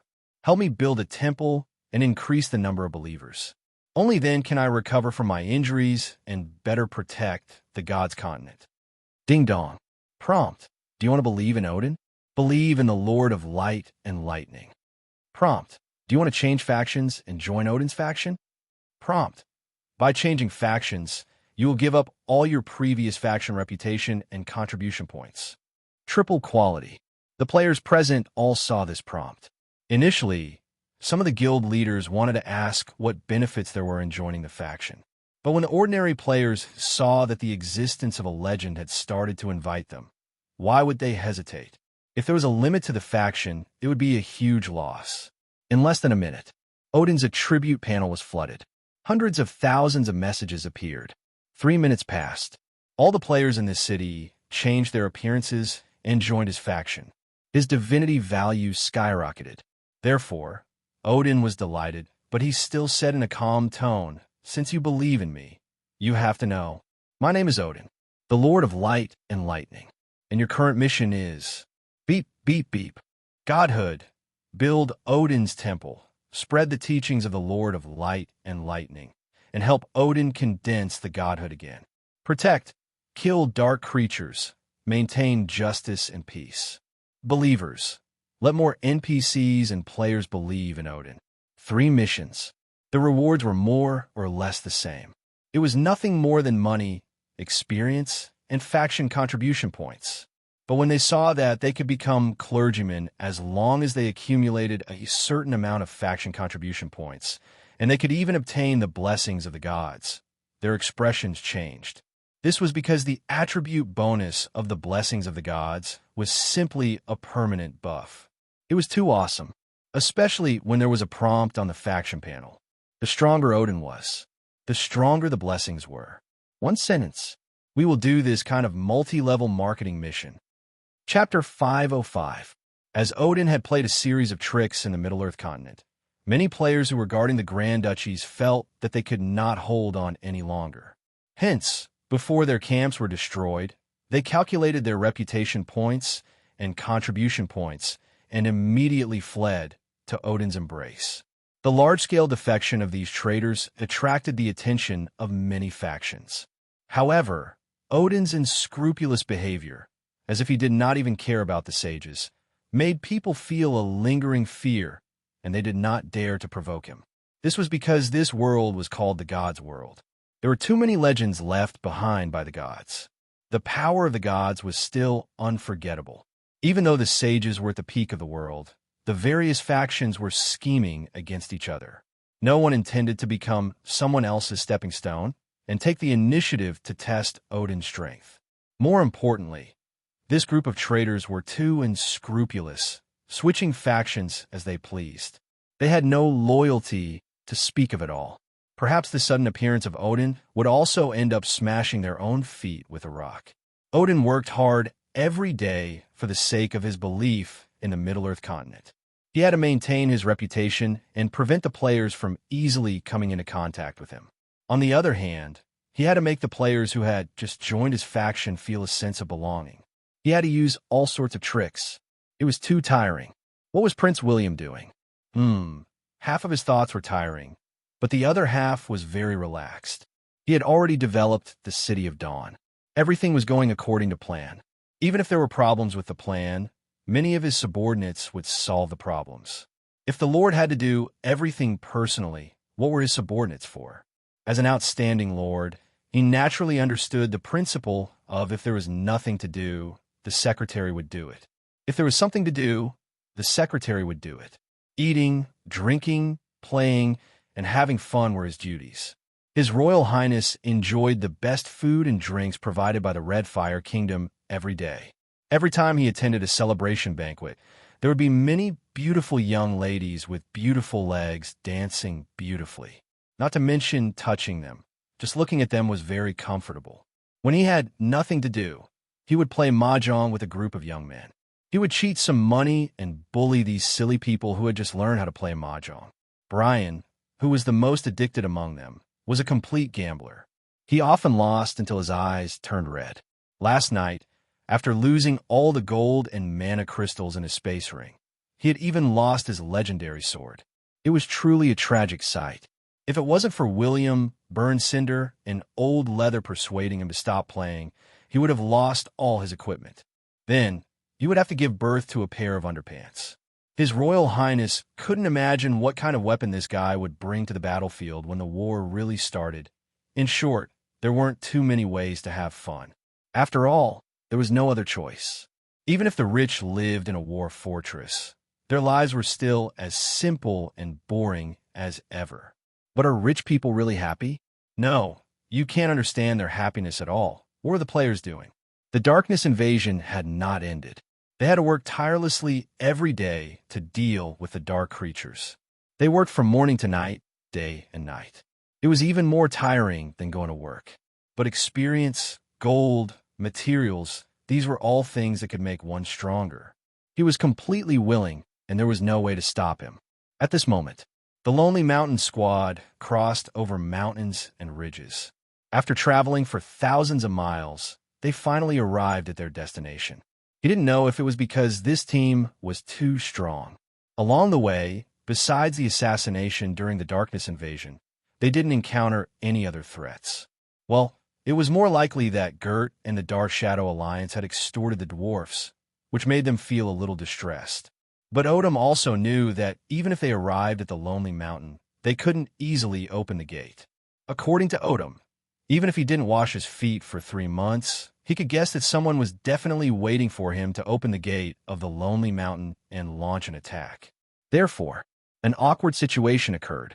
The Lonely Mountain squad came to Lonely Mountain, but they did not dare to open the gate for fear that several legendary masters would suddenly appear and catch them all in one fell swoop. It would be a big loss if the mantis stalks the cicada, unaware of the oriole behind. But not all the Lonely Mountain team were dwarfs.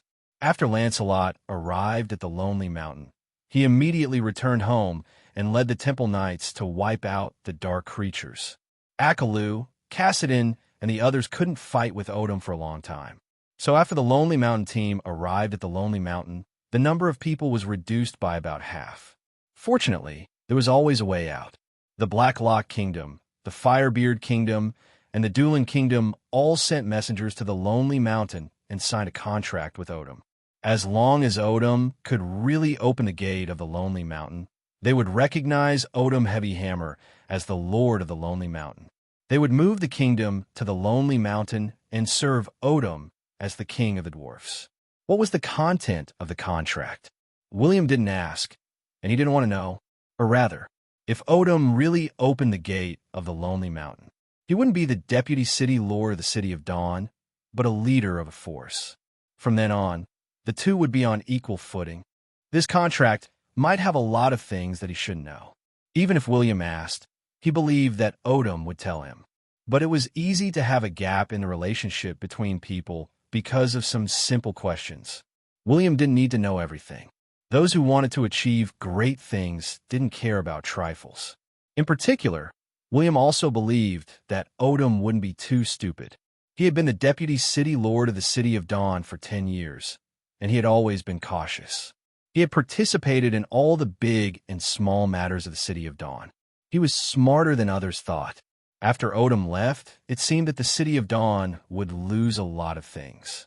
Because many of the dwarfs who were blacksmiths in the City of Dawn would leave the City of Dawn and return to the Lonely Mountain. But William believed that with his networking ability, Odin would definitely treat him like a brother, so he could only earn more. As time passed, in the 4th month of the version update, the Red Fire Kingdom once again took down the 2 fortresses of the Desert Kingdom. The epic professionals from both sides fought many times, and the Causeway Bay Fortress was destroyed. Under the leadership of William, the Red Fire Kingdom had a lot of advantages. But when the Red Fire Kingdom was about to launch the final battle, Azir, the Desert King, personally attacked. The Desert King Azir personally took action. With a wave of his hand, he threw out more than a dozen desert puppets with epic combat power. The Red Fire Kingdom immediately lost 3 epic professionals. The loss was simply too great. Now, in front of the fortress of the Desert Kingdom, there was a temporary pyramid made of sand. Above the pyramid, there was a throne made of golden sand. Azir sat high up on his throne with a total of 13 tall, expressionless desert puppets in front of him. In midair, William frowned as he looked at the 13 desert puppets that were holding long spears. They were not simple magic statue puppets, but elemental puppets. There were complex runes in their bodies, and their cores were magical crystals. As long as the runes and magical crystals were not completely destroyed, they could continuously recover. In particular, there's a lot of sand at the border of the battlefield, which gave the desert puppets a lot of health points. In addition, they could be controlled by Azir. Even William couldn't destroy their cores or runes. In short, this group of desert puppets with shocking killing power and unafraid of death brought a lot of trouble to the epic-ranked experts of the Red Fire Kingdom. They also allowed the epic-ranked experts of the Desert Kingdom to gain the upper hand again.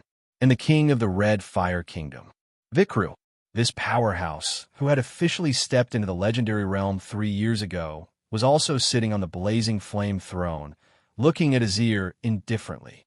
After a brief exchange of glances, Vikru sneered and said, "I thought you would allow the fortress to fall and only attack when the king's city is attacked." Azir was silent. He looked behind him as if he was saying that if William's father-in-law appeared, they could still talk. As for William, "You're not worthy." Vikru was angry, but he was shrewd. He knew that Azir, who had become a legendary expert for hundreds of years, had many tricks up his sleeves. Vikru had only become a legendary expert for 3 years, so he was not a match for Azir. But there was a crucial problem, or rather, after seeing the sarcastic smile on Azir's face, He knew that Azir already knew that his father-in-law was being held up by the legendary powerhouses of the dwarfs and could not rush over for the time being. But the main attack had begun. Out of the remaining 700,000 soldiers of the Red Fire Kingdom, 500,000 of them were wearing their armor and walking towards the battlefield. If Azir could force the army of 500,000 to retreat by himself, it would not only completely suppress the momentum that he had accumulated over the past 2 months, but would also completely suppress the momentum that he had accumulated over the past 2 months. The morale of the entire army would also plummet. It had to be known. The higher the number of soldiers on the battlefield, the more important the morale of the soldiers. It was even related to the luck of the legion and the fate of the nation. This was a fact that even the sages recognized. How would Vikru dare to retreat? But if he did not retreat, the losses would be unimaginable. This was a difficult problem for Vikru. Just as His Royal Highness was about to join forces with Burned Cinder and Old Leather to play Mahjong, Vikru suddenly transmitted a message to him. Can you still use your legendary technique? William was shocked. He thought that Vikru knew something. For example, he had used lead-filled dice to cheat his nephew of a legendary sword. Fortunately, Vikru was not talking about this. William narrowed his eyes. The news of him temporarily possessing legendary combat power and killing honored swordsman Golden Sand had spread throughout the continent. But after he used his secret skills, his aura had plummeted to the point that it was weaker than an epic professional. Everyone knew about this. He raised his eyebrows and looked at his 2 skills that had recovered. He said, I can use them, but you should know that I won't use them unless I'm in a desperate situation. In order to kill honored swordsman Golden Sand, I expended at least 100 years of my lifespan. You're not giving me any compensation. I'm suffering a huge loss. Vikru raised his eyebrows. When he heard William complaining about being poor, his heart skipped a beat. But didn't William use them at the Epic Title Conference? 100 years of lifespan? At most 50 years. Well, 50 years was not a small amount. Even if William was a handsome half-elf, 50 years was a significant amount of lifespan. Vikru understood the side effects of using such a technique, but it was for a greater victory. He made up his mind and said, I'll use it again. You don't have to help me kill Azir. If you can kill 8 of his puppets, I'll give you 2 top-notch blood fruits as compensation. That's a loss. 5 fruits. The prince's eyes lit up. Vikru was a wealthy family. 3 fruits, no more. 4 fruits. I won't take any less than that. I'll consume hundreds of years of my lifespan every time I use my ultimate skill. Didn't you say 100 years of lifespan just now? Vikru frowned. Did William really think that he was Sunset Glow? Ahem, I said something wrong. Anyway, just 3 fruits. If not, I'll retreat. The prince's mouth twitched. Then 3 fruits. But if we defeat the Desert Kingdom, I want an additional city. Vikru narrowed his eyes. Okay, I'll give you another city. A shady deal was made.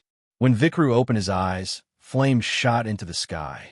He slammed his hands on the blazing flame throne and transformed into a meteor that flew straight towards Azir. It was a huge battle. It was about to start. Chapter 506. Vikru was like a meteorite crashing towards Azir. Sonic booms could be heard wherever he passed. Due to his high speed, the heat from the friction caused the air to distort. The body of the Red Fire King transformed into a fiery red figure as he charged forward. The crowd only saw the figure that was like magma raise his palm and slap down. Bang! The seemingly fast palm print was extremely fast. Buzz! Buzz! The fiery red palm print transformed into a giant palm that was nearly 1,000 meters long. It covered the sky and grabbed at the pyramid. It looked as though it was going to crush the pyramid. Many epic experts couldn't help but feel nervous when they saw this scene. Legendary professionals were too powerful. Regardless of whether they had just attained the legendary level, they were still much more powerful than epic professionals. Even a genius like the Lord of the City of Dawn, who had just attained the legendary level, could only resist such an attack. He could not defeat a legendary expert. Many professionals of the Desert Kingdom had overestimated Vikru's power, but they had also underestimated Azir, who was sitting on the throne of the Golden Sand Kingdom. Azir lifted his head and glanced at the giant flaming palm that was about to land on his head. He tapped the ground with the golden scepter in his right hand. Thud! The moment the sound was heard, all the epic professionals of the Red Fire Kingdom felt their hearts tremble. Many of them vomited blood. It was an area of effect attack. Many of them cursed the old man for taking the opportunity to launch a sneak attack on them. But the sound wave was still spreading in all directions at an invisible speed. The pyramid under Azir's throne transformed into countless sand and dust, forming a huge shield that easily blocked the giant flaming palm. The sound of the collision reverberated in the sky. Countless fiery red sand and dust descended from the sky. It was raining fire within a radius of 10,000 meters. Vikru's attack seemed to be ineffective, but as a close combat professional, he had already arrived in front of Azir. But the golden magic book in the Desert King's left hand flipped open rapidly. Pages of the book floated in midair. Tens of millions of runes gushed out in an instant, and as they surrounded Azir, bursts of cries of magic runes could be heard. It was as though the gods were whispering. With dozens of buffs, Azir was like the emperor of the desert. A desert shadow that was thousands of meters long formed behind him. He looked like a god or a devil. Kill. Vikru didn't care about these fancy things. A fiery longsword appeared in his hand, and he slashed down. A rainbow pierced through the sun. A blood-red saber light appeared in the sky and slashed straight at the huge phantom. Afterward, not only did the desert shadow resist the saber light, but it was also squashed like a little chick, causing it to cry out in pain. Meanwhile, the epic experts of both sides attacked from the left and right. Even if Vikru wasn't Azir's match, they wouldn't be able to determine the victor in a short period of time. Many epic experts tacitly avoided the battlefield of the legendary experts, fearing that they would be injured by the aftermath. 13 desert puppets were dispatched as well. They were useless against Vikru, but when they joined forces, their fusion skill was extremely powerful. An epic profession was no match for them. The prince was not in the mood to go easy on them. This battle concerned the interests of the City of Dawn. Seeing that Brian was holding an epic sword, he immediately threw the legendary sword he won yesterday to him and roared, "I'll lend you 3,000 magical stones for an hour. If you break anything, I'll pay for it all, at least 30,000. Okay. Brian was in a sorry state after losing the money, but he was decisive in the battle. He took the Crimson Flame longsword and charged at his old opponent with a surging aura. Bloodhand Butcher Guga's arm shone with a resplendent golden light. When he looked at Brian, he even teased, "Come on, your king has been beaten to a pulp. Today, I will beat you until you call me daddy." "Aye." Brian responded and instantly engaged in battle with Gugas. Burn Cinder, Diablo, and Old Leather each had their own opponents. Since the Desert Kingdom knew that this was the final battle, the veteran epic experts who were hiding in the Desert Kingdom came out. Within 3 seconds, the battle between both sides had reached its climax. The 500,000-strong army of the Red Fire Kingdom did not stop either. While the experts were fighting, the army took the safer route and charged toward the remaining 3 fortresses of the Desert Kingdom from all directions. But it was obvious. The prince wanted to kill the desert puppets. In fact, Azir had the same idea. Zhao Zilong had 1 stone of luck, and the rest of the desert puppets owed him 2 stones. Even the sun god with the divine light sword was dead, let alone the desert puppets with the long spears. His Royal Highness was very confident, but when he rushed into the battle circle of the 13 puppets, accompanied by the lightning blade light, he immediately felt that there was something wrong with these 13 puppets. It was a magic formation. The positions of the 13 puppets could form a magic formation. Not only did it increase their combat power, but it also suppressed all of William's attributes by 10%. What a scam. The battle formation was poisonous. 6 of the spears pierced through the air, while the other 7 puppets blocked all of William's escape routes.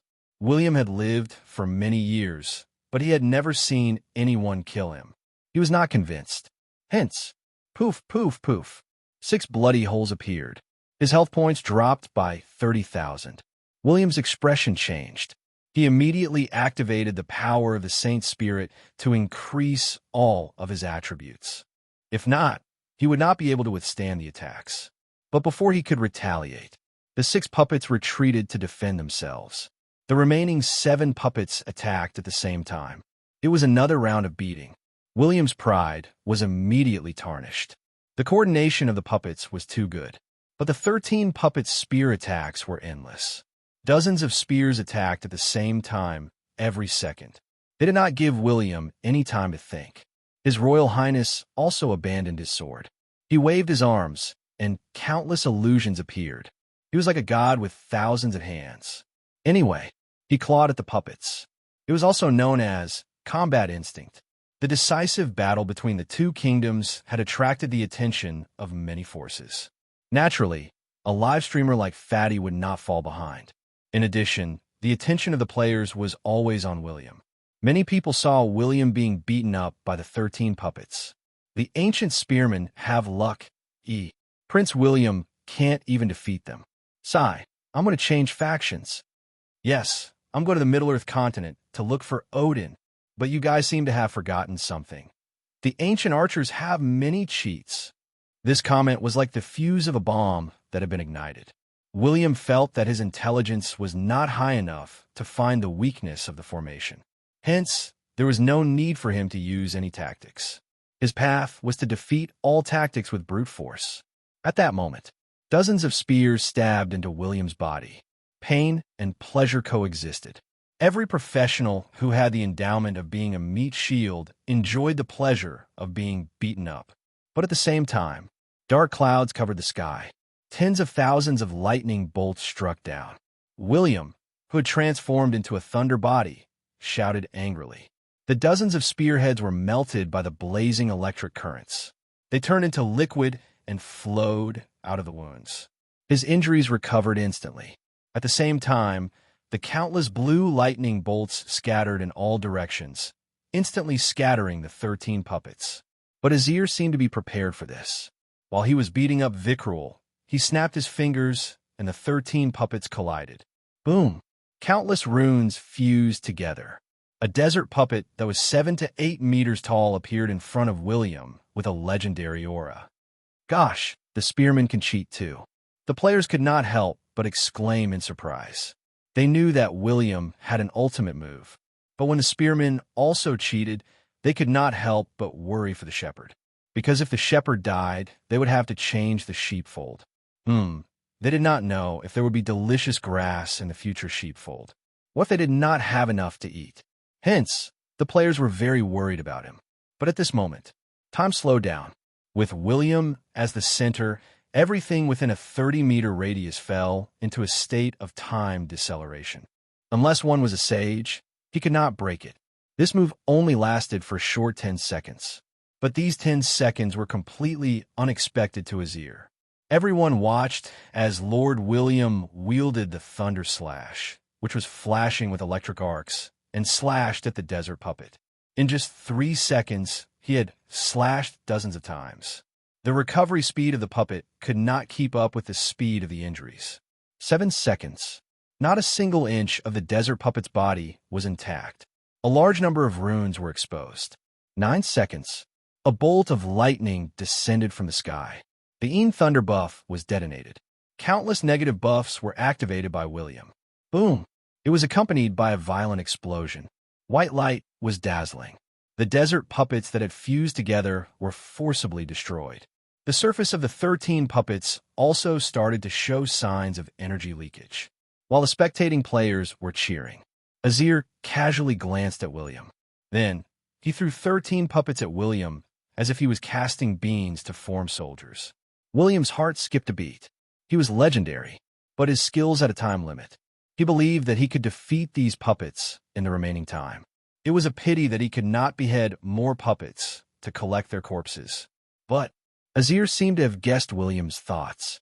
He threw 13 puppets at William as if he was throwing jelly beans. Instantly, the players were dumbfounded. The experts of the Red Fire Kingdom were also dumbfounded. In William's previous life, the reason why the Red Fire Kingdom could defeat the desert was because of Vikru's father-in-law. It was a pity that the dwarfs had intervened, and the situation was reversed. The prince's face also became expressionless. He glanced at the 13 broken puppets beside him, in addition to the 26 undamaged puppets. Not bad. Not bad. William took a deep breath. It was just casting beans to create soldiers. Did William think that he, the Saint Soul Enchanter, was a vegetarian? Did William think that he was an enchanter who did not have forbidden spells? Did William think that he had a good relationship with the goddess of magic for 10 years and had a good impression of William that he had never learned any magic skills? Did William think that his hobby of wandering around the battlefield and collecting corpses was to loot the corpses? Perhaps it was. But he wanted to collect the corpses of the epic professionals and refine them into his puppets. Soul professionals. Mystery professionals. Was it a group battle? William had looted 23 epic professionals' corpses. Who was he afraid of? William waved his hand, and 23 epic professionals' corpses appeared on the battlefield. Among them were Sword Honorable Golden Sand, the former Beast Trainer City Lord, and Cassini, who had turned into a lich and self-destructed. William pieced together the corpses into a tragic corpse. There were 7 or 8 orcs, as well as the epic professionals' corpses that William had killed in the past 5 years. All of them were brought out. Every corpse was made up of magical metals and flesh. In the next second, William shouted angrily, "Saint Soul, return!" Swoosh, swoosh, swoosh. Streaks of Saint Soul descended from the sky and merged into the bodies of the epic professionals. More than 20 epic professionals' auras appeared on the battlefield. The situation was reversed. The tables were turned. William looked deeply at Azel, who was a little confused, and suddenly said something very thought-provoking. "Don't die." Azir took a deep breath and thought to himself that this little bastard should be killed. Even this kind of trash was thinking about his corpse. Let's not talk about anything else. Even if I die, I'll die without a complete corpse. Little rascal, just you wait. When I'm free, I'll kill you. Chapter 507. Many people took a deep breath, but they were all stopped. Only Old Leather used his time ability to rush to William's side. He wanted to protect William. This secret manual had never appeared on the exchange list. Not even an incomplete one could be found. Viscount of Darkness, come out and die. Is Prince William under your control? After stirring and shaking, an unknown chemical reaction occurred. It was very magical. After 5 minutes, a brand new Saint Soul would appear. The soul looked similar to the original soul. Even Changli Joga couldn't help but murmur, "Isn't His Highness a tank ranger who specializes in close combat? I remember that he only has a few supportive spells, but this one is clearly a little abnormal. It's not any worse than a forbidden spell." Trump card. It was simple. William had said that it was a group fight. Dying in battle was an honor. But the Lord of the City of Dawn had killed Lacangrola. It was a great honor for the magic sanctuary. But at this moment, what about the method of creating Saint Souls? Only soul professionals could cause true damage to souls and even control them. Even if other professionals could detect dead souls, it was difficult to cause true damage to them. The electric current on William's body disappeared. Then, he collected the soul fragments and placed them in a jar. Then, he used the Saint Soul skill. As for the remaining 13 puppets, they were eventually dismantled by the 23 holy souls on the spot. But why did Prince William not walk out? 3 minutes passed. They were like death knights who had been resurrected from the battlefield. They were natural executioners. The only difference was that the puppets were created in a different way. The summoning method was also different. It's much stronger than the forbidden skill. It can last for a long time. When the epic experts of the Desert Kingdom saw this scene, they widened their eyes and hurriedly distanced themselves from Prince William. With his pitiful appearance, no matter how powerful his fists were, he would bleed to death first. Hundreds of golden sand spears pierced through the ground and soared into the sky. Of course, their physical bodies had to recover. Otherwise, their strength would be limited. If William did not have some skills, he would not have been able to dig out the minced flesh and soul fragments from the ground. In the next second, His Royal Highness had been prepared for this. He deliberately allowed himself to be trapped inside, as if he wanted to use this space cage to beat the enemy hidden in the dark to death. Thus, with the intention of saving a life was more meritorious than building a 7-story pagoda. In order to prevent his soul from being pulled away by the netherworld river's gravity to be reborn, William hurriedly caught the little smartass. Not only did he save him from the pain of drinking Meng Po's soup, he also gave him a chance to be reborn for free. Actually, they all knew that William had a soul sub-occupation, but they had no idea what it was called or where he had learned it. In particular, His Royal Highness was a protagonist who could grow in multiple versions. If he didn't change much in version 4, he might die. The professionals of the Red Fire Kingdom and countless players began to despair. Oh my God, my wife has come out to see the necromancer. His Highness has finally revealed his true identity. In addition, the 2 epic-rank professionals from the Magic Sanctuary had dark expressions on their faces. However, at this moment, the 23 Saints' Soul heroic spirits reappeared. When they opened their eyes again, their auras were extremely powerful. The prince glanced at the 2 of them, but William had no time to observe the forum. After he gave the orders to the Saints' Soul heroic spirits, he wielded his Thunder Slash and slashed at the remaining desert puppets. His sword slashed at the sand, and his fist struck the talismans. It was a trump card. The epic-rank professionals of the Red Fire Kingdom wanted to help. Burn Cinder and Diablo also intended to rush over. The others immediately understood. It's so powerful. Prince William's Saint Spirit return has temporarily increased the number of epic professionals in the City of Dawn by 23. Is this a summoning skill or a puppet skill? Many players were so shocked that they could not close their legs. However, they had many doubts. But then there was a loud explosion. But they didn't have their past memories. They only had fighting instincts hidden in the depths of their souls. With the explosion of the runes, the first 13 puppets were completely annihilated. There was a loud roar. What? Who said that they wouldn't move? Just now. When they closed their eyes, the duration would be over. The skills and occupations imparted by the goddess were too powerful. William couldn't continue to be impudent. People from small places are ignorant. It's time for his hands to change owners. The Thunder Element warrior's tone was calm, but his disdain was obvious. Azir laughed maniacally. It's over, Lord of the City of Dawn. You'll die here today. Kenna, what are you waiting for? William was really going to die this time. This shot lasted for a full 3 hours. Thousands of black lines bloomed above William's head like a lotus flower. They formed a circular space cage that trapped William within. He immediately stored all the puppets and the damaged materials of the desert puppets. Then, he turned around and fled. Secret skill, space cage. The space enchanter of the Magic Sanctuary sneered. You're really arrogant. Do you really think that you could defeat both of us with your current strength? Vikru saw this and shouted with a sinister expression. William, use the teleportation scroll and run. Vikru wasn't afraid of his subordinates. Did you see that? My golden sand swordsman, whose leg was broken, doesn't seem to be in pain. What a powerful punch. Hee. In an instant, Old Leather was blocked. Following the explosion of the spear, Old Leather was sent flying hundreds of meters away. Azir felt that this was the best opportunity to kill William. How could William have so many trump cards? Which of William's puppets was the weakest? William, have a lot of money with me. William wanted to say. The more soul fragments there were, the more battle instincts they would be able to stimulate. They might even be able to unleash their trump cards and ultimate moves, erupting with abilities that were on par with their former strength. This guy walked very easily and didn't seem to be in any pain. His soul was also happily circling around his corpse.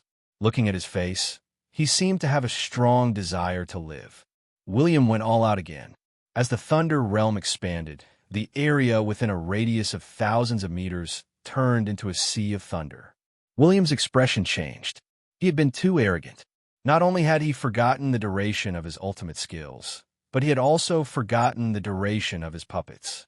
In a fast-paced war like the God's Continent, the duration was long enough. But now, it seemed that it was different. But his brother, the Saint's Soul, Necromancer, and other mystery mages had similar tactics. They seemed to be a superpower occupation that would slack off in the early stages and explode in the later stages. Everything in sight was dazzling blue thunder, electric arcs, and lightning. Obviously, more importantly, Old Leather of the City of Dawn had killed the sacred envoy of the Western Magic Sanctuary. Buzz. More importantly, the Saint Soul heroic spirits were also stunned and did not move at all. It was a huge hole. Anyway, when the Holy Soul heroic spirit was summoned, it didn't look as scary as the necromancers and undead spirits. Instead, it looked a little holy. In short, it wouldn't be too scary. William waved his hand. But after death, his soul could not be resurrected. That was the saddest thing. The Saint Soul heroic spirits were the puppets controlled by William. It was not wrong to call them necromancers. They were a group of emotionless and intelligent heroic spirits. Which puppet was the most powerful? A space enchanter and a thunder warrior appeared in the cage. They were wearing the uniform of the Magic Sanctuary, and they looked at William coldly. It was simple. William's aura was not faked. He had been severely injured by the shockwave. In addition, his attributes had been halved, and his health points had been restored at a slower rate. Everyone saw that Lord William did not fly at supersonic speed. They understood what was going on. William waved his hand again. He was going to be William's sugar daddy. The two warriors of the Magic Sanctuary were expressionless. What was the meaning of this? They had challenged William to a one-on-one fight, but now they were being defeated by number 23? But I can record this in my notebook. I'll see if Prince William has any new abilities when I reach level 5. 0. If not, run away immediately. Chu Yochio nodded seriously. It had to be Cassini, who had transformed into a lich. He had self-destructed his soul weapon and body. His aura was greatly weakened, but as the prince's melodious laughter rang out, his eyes widened. As for the remaining 26 puppets, 13 of them had legendary combat power for a short period of time. But under William's ferocious attacks, they were destroyed after 5 minutes. His Royal Highness seemed to be too afraid, and his movements were a little slow. Not only did he take out the scroll a little slower, but he also took out the wrong scroll. Xiao Ayan looked at her captain in a daze. Was William serious? Did he have to be so realistic? What if Prince William was hiding something? He did not want to make a sound. The side effects of William's ultimate skill had appeared. He was not afraid. Within 24 hours of William's death, besides collecting his body, he also had to collect his soul fragments. He had actually crushed an ice-type scroll and almost sealed himself in ice. They were not afraid of death, especially since the soul element was a mystery-type professional. The terror that they brought was not as simple as it seemed. At this moment, his entire body was covered in bloody wounds, but the speed of recovery that was visible to the naked eye was much slower. Of course, it was his old friend, the Golden Sand Swordsman. Chapter 508. The Magic Sanctuary was determined to kill William. Prince William was not a pushover. Both he and his brothers were very tough. If the Magic Sanctuary was not convinced, they could fight. They could fight for a day and a night. William gently waved his hand and ordered, "Kill them." 23 injured Saint Soul heroic spirits charged towards each other. Each of them rubbed their palms and started a fight. Just two little girls. How could they take turns to die? Both sides had used their trump cards. Even after seeing this scene, Azir was also at his wit's end. He couldn't do anything to do anything. Actually, Vikru could not completely stall William. As a legendary great enchanter, he had the chance to kill William. At least, that was what Vikru thought. Even a legendary great enchanter had the confidence to kill an epic professional. But as a legendary great enchanter, he did not care about his reputation and killed an epic professional. Not only did he offend the great enchanter of the City of Dawn, but he also offended the Blackleaf Elves. It was the Blackleaf Elves' kingdom. In a situation where everyone's backing was not small, if the small killed the small, no matter how many people came, no matter how much revenge they took, they were all small. The older generation could kill the insignificant ones. In that case, let's see which faction has more old fellows. William had been killed by a legendary expert, but no one had sought revenge. Wouldn't others think that the Blackleaf elves were easy to bully and that any power could just walk all over them? So it was understandable. As long as the Desert Kingdom was not in a desperate situation and Azir was not determined to die, he would not make a move, especially when Azir's eyes flickered. If the Magic Sanctuary were to lose 2 more members, it would be the best time to drag the Magic Sanctuary into the war between the 2 nations. This game of chess, which he had fallen into a hopeless situation, might even allow him to revive once and for all. Although the Magic Sanctuary would definitely vent their anger on him, he was a Grand Magus who had lived for several hundred years. Even if he hadn't joined the Magic Sanctuary before, he and the Magic Sanctuary had worked together dozens of times. Even if he didn't give face to the Magic Sanctuary, he still had to give face to the Buddha. Hence, he could not attack William. He wanted the Lord of the City of Dawn to kill the 2 useless people so that the Magic Sanctuary would send more epic professionals. It was totally conceivable. For the 3rd time, the Magic Sanctuary would definitely dispatch no less than 10 epic experts, and they would all be the strongest of their kind. 2 waves of kills were enough. The Magic Sanctuary should also see the true combat power of the Lord of the City of Dawn. It could even be said that only by fighting with the top forces would others completely acknowledge William. As long as he could survive, the name of the City of Dawn would spread throughout the continent. However, wanting to step on the head of the Magic Sanctuary and rise to the top was obviously not that simple. A blood feud had already been formed. The Desert King trusted the Magic Sanctuary, so he would not give William a 3rd chance. The 2 epic professionals sent by the Magic Temple were quite strong. At the very least, he was a top epic professional at Burncinder's level. He was only slightly weaker than Old Leather, who was a time warrior. This showed just how powerful the Temple of Magic was. Their original plan was to trap William in the space cage when he used up all his trump cards and the side effects appeared. Then, they would work together to kill William. However, with the appearance of the 23 Holy Soul Heroic Spirits, the situation changed once again. Kenna and Simon were very powerful, but they were still unable to withstand the powerful attacks of 23 epic puppets, even though they only relied on their combat awareness to fight. Any intelligent creature would be afraid of these puppets that did not know what death was. Fortunately, Kenna was a space enchanter. Even if he could not break out of the space cage, he could use his own methods to pull the puppets in the space tunnel and delay for time. 1 hour. If they were given an hour, they would be able to escape from this dangerous situation. Actually, this was something that could not be done. The Magic Sanctuary knew that William possessed a space scroll and a legendary space teleportation scroll. Therefore, this space cage was created by a grand mage who was not proficient in space. But even so, it was enough to prevent William's space scroll from working. But they were also unable to break out of this space cage. However, the situation was reversed. Kenna could only pull the Thunder professional Simon along.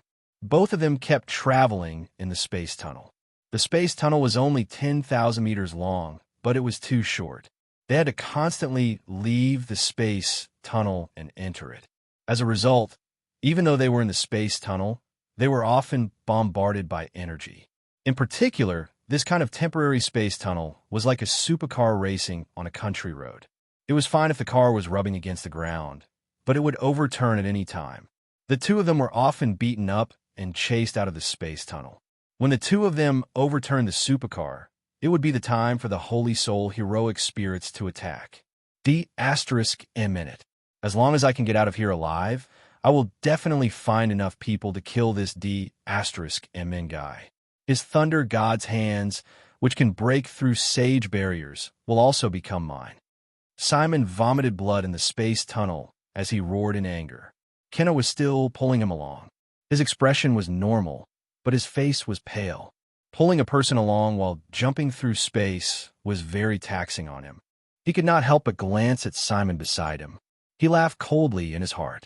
You still want to snatch the Thunder God's hands? If I wasn't prepared to use you as a shield to delay time, would I still be dragging a piece of trash like you? William was a kind half-elf. He could not imagine Kenna's dirty thoughts. He only glanced at Cassini, who was slow and could not keep up with the rhythm. Ever since this guy was rebuilt, He had been acting like he wasn't very smart. His combat awareness was poor. If not for his broken lich body, which had some defense, he would have been destroyed. But now, he was wandering around the battlefield. Not only did he not cause any damage to the two of them, but he had also started to attack his allies. If the Holy Soul heroic spirits had their own consciousness, they would have killed this traitor on the spot. Trash, what's the use of keeping you? His Royal Highness waved his hand with a dark expression on his face and kept the unwitting Cassini back into his space ring. He was only interested in this guy's body. He might as well keep him as a meat shield and shield. Meanwhile, William was no longer looking at the two members of the magic sanctuary. Instead, he turned to look at the Desert King, who was beating up Vikru. Azir wants to kill me. Or rather, the magic sanctuary also wants to kill me. I'm just a mercenary. I've only killed a few more people. Why are they treating me as their mortal enemy? William narrowed his eyes. His brain worked very fast, as if he was calculating the success rate of some kind of trick. 30 seconds. Bang. Once again, the prince punched open the spatial cage and walked out. When many epic professionals saw him, they could not help but feel nervous. Fortunately, his aura could not increase. But they did not want to be the scapegoat. They wanted to see if the Lord of the City of Dawn had other trump cards. But at the same time, mental chains. Vikra did not reject this familiar aura. While he was resisting Azir's attacks, he hurriedly asked, 6 blood fruits. I'll give you all 6 blood fruits from the treasure vault of the Red Fire Kingdom. I'll give you half of the magical stone mine. You're half dead now. Hurry up and leave. William raised his eyebrows. He was not talking about this. But since Vikru had said it, he would definitely accept such a reasonable offer. In fact, Vikru was also very uncomfortable. He was more afraid that William would die here. If the Blackleaf Elves Sage attacked, even if William did not die, he would suffer a lot. Vikru wished that this troublemaker would return to the fortress to slack off. He did not want William to die on the spot. But William suddenly asked, "Are you determined to kill him in one move?" William saw the 3 question marks in Vikru's mind through the mental chains, as well as a black face. Fortunately, the Red Fire Kingdom's sage quickly replied, "Yes, it's a killing move. But I need a second legendary professional to help me trap him. That's my original plan. My father-in-law will trap him, and I'll kill him in one move. But you know, I can only hold him back. I can't use that move. The charging time is too long. If it's too short, it'll be useless." William narrowed his eyes. Was it the burning heavenly blade? The longer the charging time, the more lethal it was? He vaguely remembered that after the 3rd wave of darkness invasion, Vikru had charged his sword. That burning sword light had not only killed 3 million dark creatures, but had also killed 6 legendary devils. That was a strike with the combat power of a sage. In that battle, Vikru's status and power had reached new heights. He had obtained the legendary title, the Burning Heavenly Blade. It was just like his sword technique. Many people even believed that he could build the 4th human empire in the legendary continent. It was a pity William stopped thinking about the past. He said in a deep voice, "I'll stop him. Tell me, how long do you need to kill Azir with your sword?" "I'll die if I lie." Vikru could not help but be stunned. Fortunately, he had good combat instincts. Not only did he block Azir's sudden attack, but he also counterattacked, causing Azir's buttocks to bleed profusely. "Yes, how long? But if I want to kill him, I want Azir's corpse, and you have to pay a high price." Vikra had to take William seriously. Every time he felt that William had run out of trump cards, William would come up with new ones. In particular, the opportunity to kill Azir was too rare. This was a rare opportunity. His brain worked furiously, and he replied within 3 seconds, 3 minutes. At least 3 minutes. The more, the better. But I can't control myself. If you're too close, I have the resurrection armor. Tell me the price. Big brother. I'll call you Big Brother. If you can stall Azir for 3 minutes, you'll be my equal in the future. We can discuss whatever you want. Vikru was about to vomit blood. William was too greedy. He wanted to take advantage of him when he could not be distracted. But what was the resurrection armor? It sounded great. How about giving it to me? All right, don't forget your words. William's lips curled into a smile as he walked towards the battlefield of the two legendary experts. When many people saw this scene, they thought that he had gone mad. But after he entered the domain of the two, swish, time rewound. His aura instantly rose. The side effects of his ultimate move disappeared. Now, he had the combat power of an epic. All the cooldowns of his skills had been reset. When he withstood the damage from the two legendary experts, the Heart of Thunder provided him with powerful recovery abilities. He did not lose any health points. When he was less than 3,000 meters away from the two legendary experts, William took another step forward. At the same time, everyone watched as the Lord of the City of Dawn became a legendary expert again. All the professionals were stunned. The players were so excited that they were about to cry. Chapter 509. William had legendary combat power again. The moment the Thunder domain bloomed, Azir was caught off guard. More importantly, all the cooldown time of William's skills had been reset. This greatly increased his combat power. What was the difference between an epic and a legendary professional? The key was the intermediate elemental body.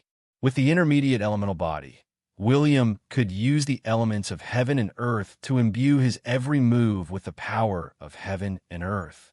In other words, the intermediate elemental body would greatly enhance William's attacks. Even though this was only a temporary bonus for His Royal Highness, it was enough for him to fight against a legendary professional. At this moment, William was in the middle of a battle between three domains. His body was surrounded by thousands of electric currents. When he attacked, he had the power of a thunderbolt. He slashed down with his sword. Tens of thousands of feet of sword radiance. The void above his head was filled with electricity, and countless thunderbolts followed. Azir looked at the menacing sword radiance, but his expression did not change. He gently waved his golden sand scepter, and a huge golden hand rose up and grabbed the thunderbolt sword radiance above his head. Boom! The golden sand and the thunderbolt sword energy spread out. Amidst the spreading shock waves, they were like reefs in a river. They did not move at all, but at the same time, Vikru seized the opportunity to retreat. He held onto his scabbard, and the effect of the elemental body was removed. His body did not emit any flames, but his clothes and hair fluttered without any wind. The scabbard vibrated wildly. In the short span of a few breaths, the fire elements around him disappeared rapidly, and they gathered in his long sword. "Are you trying to kill me?" Azir glanced at Vikru, who was holding his sword with his eyes closed. Then he looked at the Lord of the City of Dawn, who could not deal any damage to him. Azir laughed coldly. "But you're still too inexperienced." "How inexperienced are you?" "Old Sunset Glow, do you still want to try?" William narrowed his eyes. "You old scum. That was just an ordinary strike. There were no skills added to it." Next, his every move was accompanied by skills. He had to buy enough time for Vikru. The Desert King did not take it seriously. Even if the Lord of the City of Dawn had legendary combat power again, he would not be able to cause any damage to the Desert King. The most important thing was to interrupt Vikru's ultimate move. It was a pity William suddenly took a step forward and slashed again. The Light of Dawn. This strike was even faster and stronger. Accompanied by the ear-piercing sound of thunder, the long and narrow lightning saber light streaked across the space and cut off the domain in the field. Such a strong saber aura appeared the moment it appeared. Azel's brain had already sensed the intense crisis. After all, Azir was a magical professional. He wasn't a close combat warlock like the White Robe Knight. He was just a great enchanter who had added normal points. His defense wasn't as high as William's, who was in the epic realm. His usual defensive measures were all kinds of magic shields, all right? He really could not withstand this kind of saber light with just his physical body. The King of the Desert's expression changed slightly, and he let out a light shout. The moment the knife light arrived, countless golden sand wrapped around him, forming a huge object that looked like a golden sun floating quietly in the sky. Rumble. The 1,000-meter-long lightning saber slashed down. The moment the saber light touched the golden sun, the saber energy entered the body, and cracks appeared on the surface of the golden sand sphere like a spider web. But this was not the most shocking thing. When the remnant lightning saber aura struck the ground, it actually split open a gorge that was hundreds of meters deep and thousands of meters long. Countless professionals were dumbfounded. Was this the destructive power of a legendary professional? Was this the true combat power of the Lord of the City of Dawn? In the next second, the giant golden sand sphere finally exploded amid the rolling electric arcs. A trace of blood flowed from the corner of Azir's mouth. He did not seem to be seriously injured. However, being injured by an epic-rank professional was enough to make him furious, and he didn't want to continue holding back. The golden sand ball exploded and filled the sky with sand. It transformed into two huge hands holding long spears that pierced the air towards William. William could not dodge in time. Dozens of sacred light shields appeared. Palm, palm, palm. The shields were pierced one after another. But before the smoke and dust could dissipate, the blood-stained Prince William took a step forward. There was an explosion, and the smoke and dust that filled the sky dispersed in the opposite direction of William like a mushroom cloud. It was as if a jet had suddenly reached supersonic speed. William was accompanied by lightning as he traversed through space and charged towards Azir. But in the next moment, the magic runes that were floating on the surface of Azir's body spread out like dancing butterflies. They transformed into a magic book that was thousands of meters long. Just when William was in front of Azir, the open magic book was closed. Bang! The magic book was combined. It was sealed, but a crack appeared. The sharp-eyed epic professional saw it. It was William's arms supporting the closed magic book. Azir was expressionless. He waved his magic staff, and countless golden spears burst out. He wanted to pierce William's body, but William's eyes turned blue, and two electric beams shot into the sky. As his gaze shifted, the golden spears that came into contact with the electric beams were vaporized. They hit Azir's chest. Bang! The magic book was combined. Azir spat out a mouthful of blood and took a step back. Azir was about to use the magic book to seal and crush William. The magic book was thousands of meters long, and its surface was covered with countless runes. Suddenly, a sharp protrusion appeared at the top. At this moment, Azir's eyes were bloodshot, and he cursed in his heart. "How dare you tear my magic book?" Crack! The thunder blade tore open the cover of the magic book. Thunder chop, thunder chop. When William broke the seal, the magic book shrunk. With severe scratches, it turned into a ray of golden light and returned to Azir's hand. Azir touched the cover of the magic book with a heartache. When the pages were flipped, thousands of pages were cut open. This legendary-grade magic book had almost dropped in grade from the attack. It was like a husband and wife going into battle. Not only did the wife not achieve victory, but she was also held captive by the enemy for 3 days and 3 nights. Damn, it was a huge loss. Azir glanced at Vikru, who was still accumulating power. He felt that the danger was getting stronger. But this woman in front of him was so disgusting. If he doesn't die, I'll die. I'll kill him. So what if the Blackleaf Elves come? The Desert King made up his mind. Boom! The ground beneath their feet exploded. Then, a dazzling golden light appeared. A golden magic tower that was hundreds of meters tall appeared. Oh my God! Prince William has destroyed the great enchanter's magic tower. Prince William is going to die. Hurry up and dig. Changing factions. Changing factions. Countless players started spamming the comments. The players could not help but change factions when they were excited. Some newbies who had just joined the City of Dawn left their factions. In the end, they discovered that they had been tricked. How long had William been delaying for? 3.5 minutes. 3.5 minutes. When he saw the appearance of the magic tower and glanced at the grinning Vikru, he knew that things were getting out of hand. Vikru was not confident that he could defeat Azir with a magic tower. Hence, William glanced at Azir, who was still electrocuted. Suddenly, he shouted angrily. Thunderflash. He tore through space and suddenly appeared beside Azir. His arms hugged Azir fiercely with his majestic strength. His legs were still clamped around Azir's waist. The super-strong man locked Azir down, making it impossible for Azir to break free quickly. Azir was shocked. His body plummeted like a cannonball. He wanted to land on his magic tower. As long as he had the chance, the two of them would not be able to kill him. However, Vikru, who had been preparing for a long time, finally opened his eyes. At that moment, heaven and earth paused. Time seemed to have stopped. Buzz, a sword radiance that was as bright as day appeared. It disappeared in a flash. It was extremely fast. In that second, all the professionals within a radius of tens of thousands of meters could not see any other light. There was only a dazzling sword. There was only a sword that was burning with white flames. William and Azir widened their eyes. They did not even feel any pain. They discovered that their bodies had been split into two and were flying to the left and right. Next, rumble. The sword radiance was too fast. Only then did they realize that there was a thunderous explosion.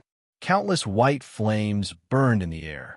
The sword slashed horizontally, and a spatial crack appeared. It was as though the world had been sliced into two. It was a strange scene. However, Azir and William were not completely dead. This slash, the time to prepare, was not long enough. Both of them were on the verge of death. However, Azir did not recover as fast as William. Both of them were sliced at the waist.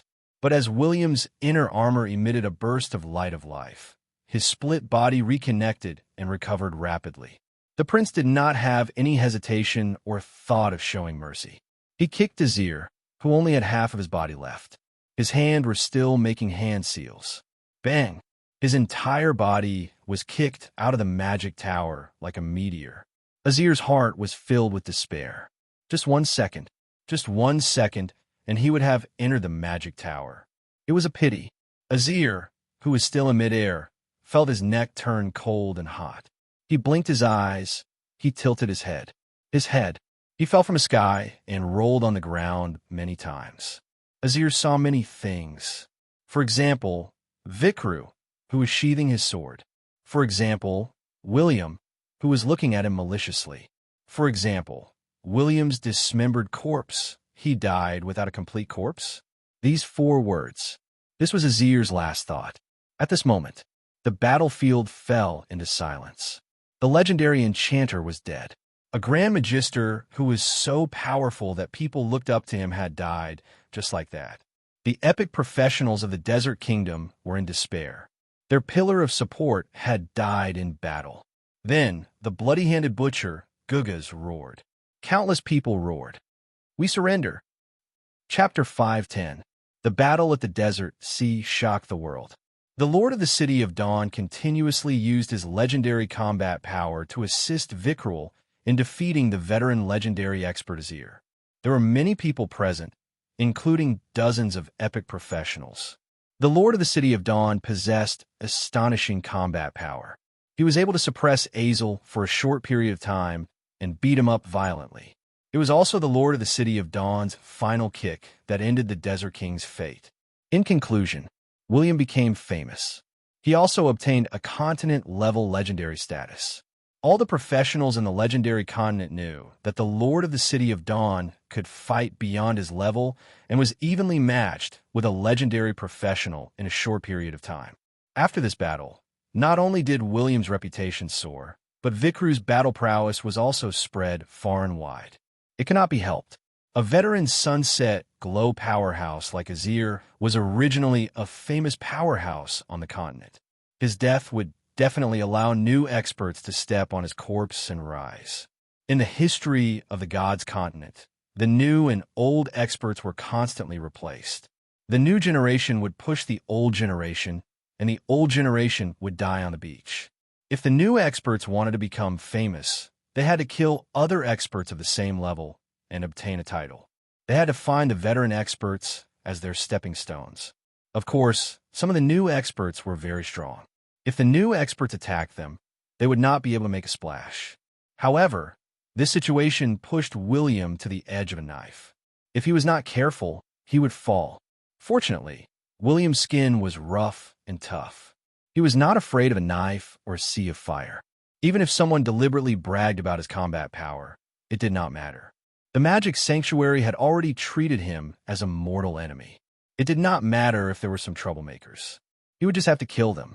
At this moment, the remaining epic experts of the Desert Kingdom had all surrendered. Gugas and the others were imprisoned for other arrangements. Without the leadership of the epic professionals, the Desert Army was defeated. Up to 300,000 soldiers threw away their weapons and knelt on the ground to beg for mercy. There was no other way. They did not believe in the Desert Kingdom. It was the former king of the desert, Azir, who believed in the Desert King. Azir's death had a huge impact on the beliefs of the desert warriors. They did not have the confidence to fight again. In the following days, the Red Fire Kingdom continued to send out troops, sweeping through all the cities in the Desert Ocean Kingdom. They rarely met with any resistance, and wherever they passed, the local city lords would open their gates to welcome the army. Meanwhile, the king of the Desert Kingdom, which did not encounter any attack or danger, opened the city gates personally when the two armies arrived. He led his wife and daughter to kneel on the ground and respectfully welcomed the two armies into the city. He was a descendant of Azir. It had to be said, this Desert King's true combat strength and methods were terrible. He was willing to do anything to survive. The Red Fire Kingdom's army was very orderly and did not disturb the peace of the city. The Dawn army wouldn't do the same. This was because the two of them were here to seize territory. A kingdom that maintained order and did not descend into chaos was the best outcome for them.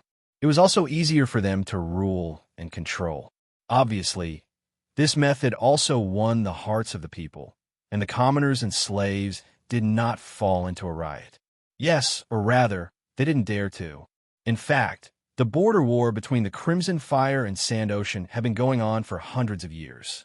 The people of the two countries had a blood feud, but under the pressure of the professionals, some of the resentful civilians couldn't do anything even if they wanted to turn the tables.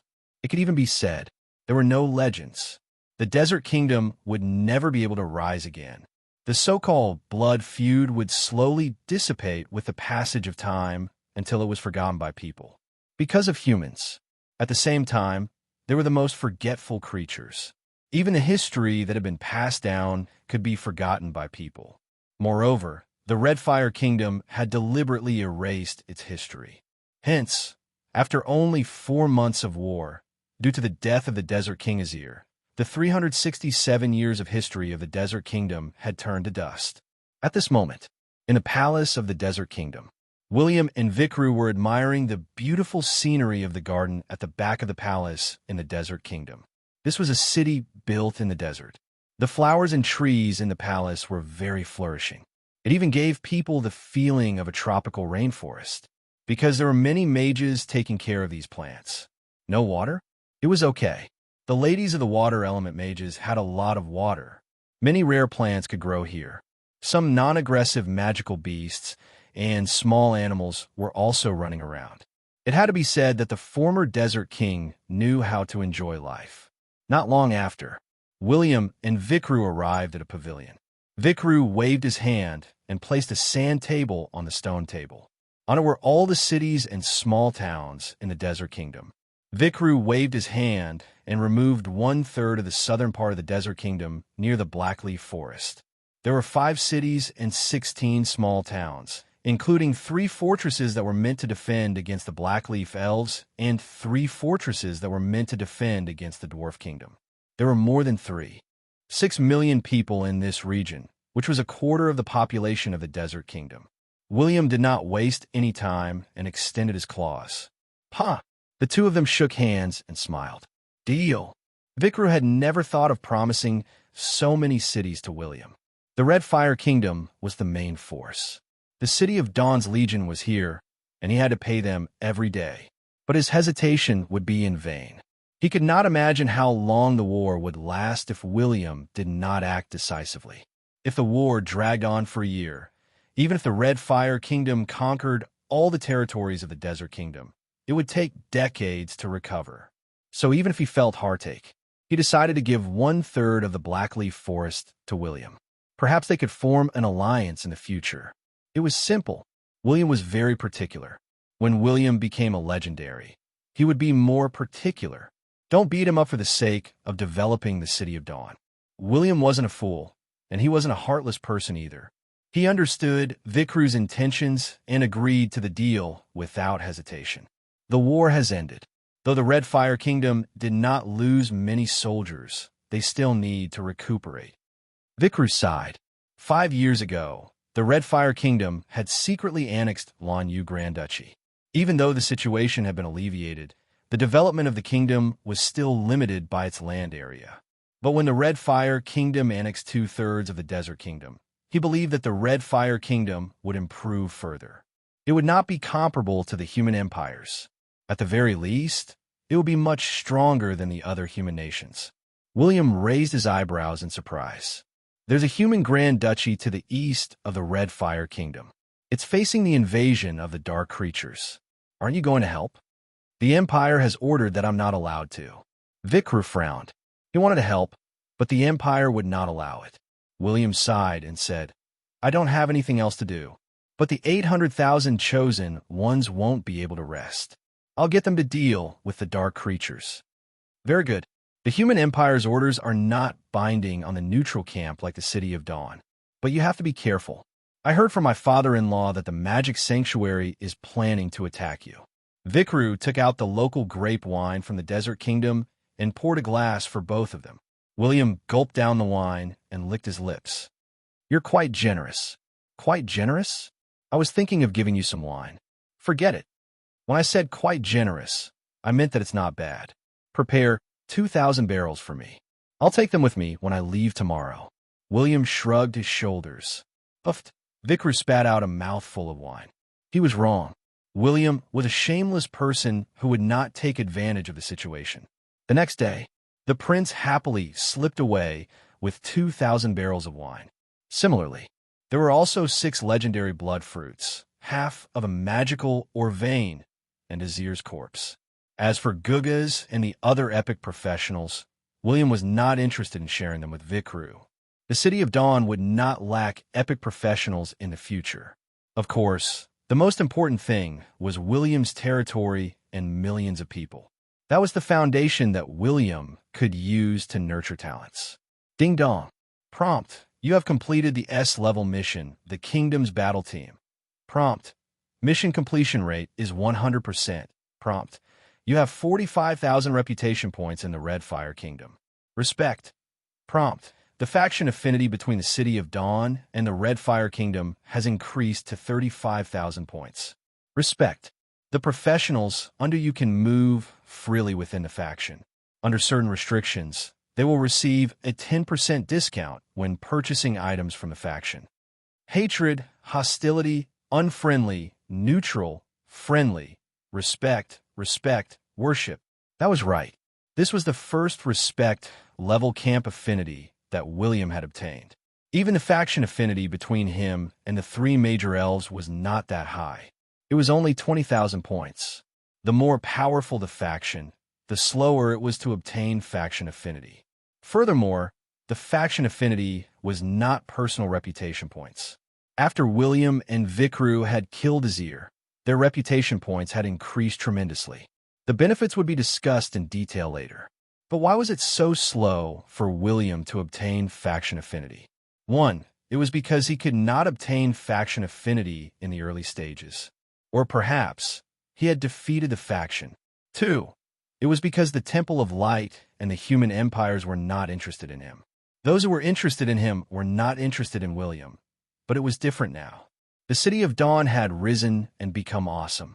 In the future, it would be able to compete with the human empires. The mission reward had not ended. Prompt. You have obtained 3 million experience points. Prompt. You have obtained the item Misfortune Dice X3. William ignored the experience points. He looked at the item in surprise. He did not know which ruin the mission system had stolen it from. But it did not look like a good item. He stretched out his hand and grabbed the 3 crystallite dice. They were exactly the same. There were 6 of them. They were numbered 1, 2, 3, 4, 5, 6. But when he looked at the quality and level, gosh, they were all legendary. Producer? Goddess of Misfortune was awesome. Did she lift her skirt at him again? He looked at the function and effect of the dice. Gonlin Yang. That was unbelievable. William squinted his eyes. This item was much better than the curse doll. It was easy to understand after looking at his 10 years of history. The rewards for completing missions were very rare, but each item had an extraordinary effect. For example, the luck dice. TSK. It was a perfect match for him. Even the little princess could not use it. Chapter 511. What was the use of the misfortune die? William threw the die. After randomly choosing a number, the enemy's luck would be equal to 1 to 6 times of his own luck. Ever since William had been blessed by the Pope of Light, his luck had reached 6 points. It was close to double digits. 6 divided by 1 to 6 was the luck value of 1 to 6. To William, the misfortune die was an excellent tool. It could reduce the enemy's luck and make them the same level as him. If he really managed to get a 6, he would be able to experience the awesomeness of having a 1 luck value. TSK. If one had not experienced 1 luck, one would not know what it meant to be unable to dodge an attack from the open and to be unable to detect an arrow from the dark. As a ranger, why did the Lord of the City of Dawn turn himself into a meat shield? It was because his luck was too low. Every time he went to the battlefield, he would be as dazzling as a torch. Not only would he be beaten up by his enemies, but he would also have to defend against friendly attacks. It was so uncomfortable. But with the misfortune die, he was no longer afraid that the enemy was luckier than him. At most, both of them would be beaten up and see who could survive. At this moment, William was heading to his new territory. He wanted to show his face. He relied on his heaven-defying looks and his 403 charm points to win her heart. As long as he toured the 5 large cities and a dozen small towns, he would be able to win over 70% of the commoners. They would have a good impression of him. That was why he did not have to do all kinds of ideological work like the Red Fire Kingdom. Perhaps it would take more than 10 years or even decades for the commoners to forget the blood feud that had led to the destruction of the kingdom. William only needed to show his face. He only needed to see William in the vast sea of people for a second, and that would be enough. The time was short, and it was perfect. As for the remaining 800,000 players, William did not need to do much. They took the initiative to send reinforcements to the human nations. As long as the Devil's Den was not destroyed, the second wave of darkness invasion would last for at least a year. Hence, this was a good time for the players to level up and earn money. After that, it was time for William to fleece the Devil's Den at this moment. Inside the Western Region Magic Sanctuary, Irene was wearing a loose magic robe that revealed her slender thighs and cleavage. She looked coldly at the 3 people beside her and said, "The Lord of the City of Dawn has killed my apprentice and many messengers of the Magic Sanctuary. This matter has caused an uproar in the entire continent. Now, who knows how many powerhouses are saying that we can't do it anymore. The temple emissary was killed, but we don't even dare to take revenge." Hearing Irene's words, the 3 grand mages in the outskirts of the Western region looked at each other. Then, the temple master of the Western Region Magic Temple replied, "Be that as it may, the swords and blades of the human kingdoms have no eyes. We, the neutral forces, should have no complaints if they were killed by a profession of the same rank. Also, we've sent out many experts for you, but it's just too weak." Irene's 9th elder narrowed her eyes. She was the 9th elder of the Magic Sanctuary's headquarters. Her status was no less than that of the Temple Lord of the Western Regions. The Western Region Palace Lord was left speechless, but he was cursing in his heart. "If it weren't for that shameless disciple of yours, would we have sacrificed so many people for you?" It had to be known. The enchanters who had been killed by William were top-notch mages even in the legendary continent. Some of them even had the potential to become legendary and grand magicians. These people were the geniuses of the Western Region Magic Sanctuary. Since William was a member of the main temple, why didn't he recruit them from the main temple? Was it because half of the Desert Kingdom belonged to the Western Region? It was certain that they hated William, but they understood that with the current combat power of the Lord of Dawn, it would not be easy to kill William, even if he sent out a dozen epic experts. And the legendary experts did not dare to attack.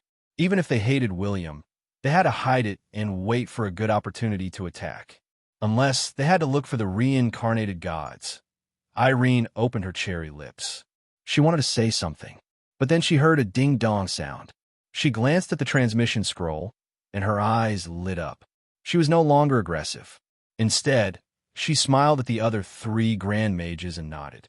Then, she strode away. The other 3 Grand Mages did not know what news Irene had received, but a smile flashed on her face. It was obvious that she had found a good way to take revenge. The Lord of the Western Region Magic Sanctuary looked at Irene's back view as she swayed her hips and watched her gradually disappear. He could not help but scold. Slut, she's probably selling herself again. She sold herself all the way to the Great Enchanter and even became the 9th Elder. This is also a skill. You can't be envious. The Deputy Lord's mouth twitched. The Lord of the Western Region Magic Sanctuary's face darkened. I'm a man. But as for taking revenge on the Lord of Dawn, let's talk about it later. Let's see what Irene has up her sleeve. If she succeeds, we won't have to do anything. Yes. If we really offend the Blackleaf Elven Sage, it won't be good. The other 2 nodded solemnly. If the Blackleaf Sage attacked, a legendary professional would definitely be the scapegoat. Even if the Grand Magician wanted to stop the Blackleaf Sage, he might not be able to, and the scapegoat would most likely be chosen from the 3 of them. After all, there was a rumor in the Magic Sanctuary that Irene had become a temple master by sleeping with him. Middle-earth, there were a total of 5 million players. With their help, the 13 human Grand Duchies had suffered heavy losses, and many of them had even fallen to the point where their countries had been destroyed. It could not be helped. Originally, they did not intend to change factions so quickly. In fact, many players still had a strong sense of belonging to their original factions. But when the King of Gods, Odin, appeared, his handsome appearance and powerful abilities attracted the attention of many players. The players from the 5 Nordic nations had also attracted the attention of many players. In particular, there were many benefits after joining Odin's faction. Some players were ecstatic when they read about it. In addition, the players on the forum also expressed that the Darkness Invasion in version 2.0 and version 4.0 was a version that encouraged the players to change factions. The original goal of the Darkness Invasion was to destroy the Grand Duchies and allow the players to enter the kingdoms. But the Middle-earth was special. There was a faction of the gods. This was a benefit that other continents did not have. This was a super existence that was classified as a hidden NPC. How could they just watch as he ran away? Out of the 5 million players in the Middle-earth continent, 3 million players gradually joined the ranks of believing in Odin. That's a good deal. The name Odin was not given in vain. His reputation has attracted so many people to come all the way here. He's really awesome. Odin stroked his chin, but players were players. To make them feel a sense of belonging, besides playing the emotional card, they had to give enough benefits. Was Odin rich? Yes, he was. He wanted to develop his power in the Middle-earth continent. Gert encouraged him and gave him 30 million gold coins as a startup capital. He only hoped that Odin would not go home and ask him for the sacred veins. Of course, even though the gold coins seemed like a lot, if the players were to share them, they would be gone immediately. Odin was alone. He did not have a manufacturing industry like the City of Dawn, so he could not sell his equipment for gold coins. Therefore, the first step to establishing his power was to own a territory and gather NPCs who had skills and were living well. But where could he find these NPCs? Naturally, it was the civilians and professionals who had lost their countries. The Grand Duchies in the Middle-earth continent had been destroyed by the dark creatures. Besides the excessive number of soldiers who died in battle, when the last line of defense could not be defended, the civilians and other professionals would escape to the territories of the kingdoms. Otherwise, they would not leave their homeland and continue to fight against the dark creatures in other places. In the 4 kingdoms that Odin had saved, he only chose to save them after the nobles had fled with the regular legions. It was just like how he had watched the nobles and legions of the St. Inus Grand Duchy flee to the sea and abandon the city. That was why he had chosen to save them. As such, if the ruler of the kingdom had fled, it meant that the humans had abandoned this land. Wasn't that right? Odin had saved the cities from the dark creatures. After a period of time, he had come back to plant his flag on the city walls and regarded it as his neutral camp. Was there anything wrong with that? What? He was not convinced. Bite me then. I'll give you my hand. Use all your strength. Don't stop. As such, with the help of the player army and a large number of NPC believers, he had completely unified the 4 grand duchies in the southwest in a short period of time. The noble legions who had left their homeland were all expelled. If they wanted to return, they could only choose to surrender. So far, the territory of Odin was comparable to that of the human kingdoms. In addition, he had personally expelled the army of dark creatures from the cities. Many civilians and professionals who did not want to leave their homeland also returned to their homeland. Even many legions who had evacuated with the nobles, after hearing this news, deserted in large numbers and wanted to return to their homeland, because they did not care who the master of this land was. To them, leaving their homeland was their greatest fear. The word home, for many people, it was a sense of security. So for many civilians, having a new king above their heads was like the child next door who was born and looked very similar to their man. Although they were a little curious, they would not really want to do a blood test. Until now, Odin's forces had expanded at an extremely fast rate in just a few months. The NPC population had exceeded 5 million. Now there were many NPCs who had left their homeland and were returning. The number should continue to increase, and many forces in the Middle-earth had to start to look at him in a different light. However, there was not a single force that wanted to test Odin's strength. This was because his actions had always been within the rules of the human empires. Even though he had many tricks, and even though it was a little overboard for him to come back and plant his flag when the nobles returned to the capital, it was not a big deal, especially since it was just a camp the size of a kingdom. Moreover, he was the only legendary professional. It had not reached a point where people had to be wary of him. In the 5th month of version 4.0, Odin finally gave his forces a name. That was Asgard.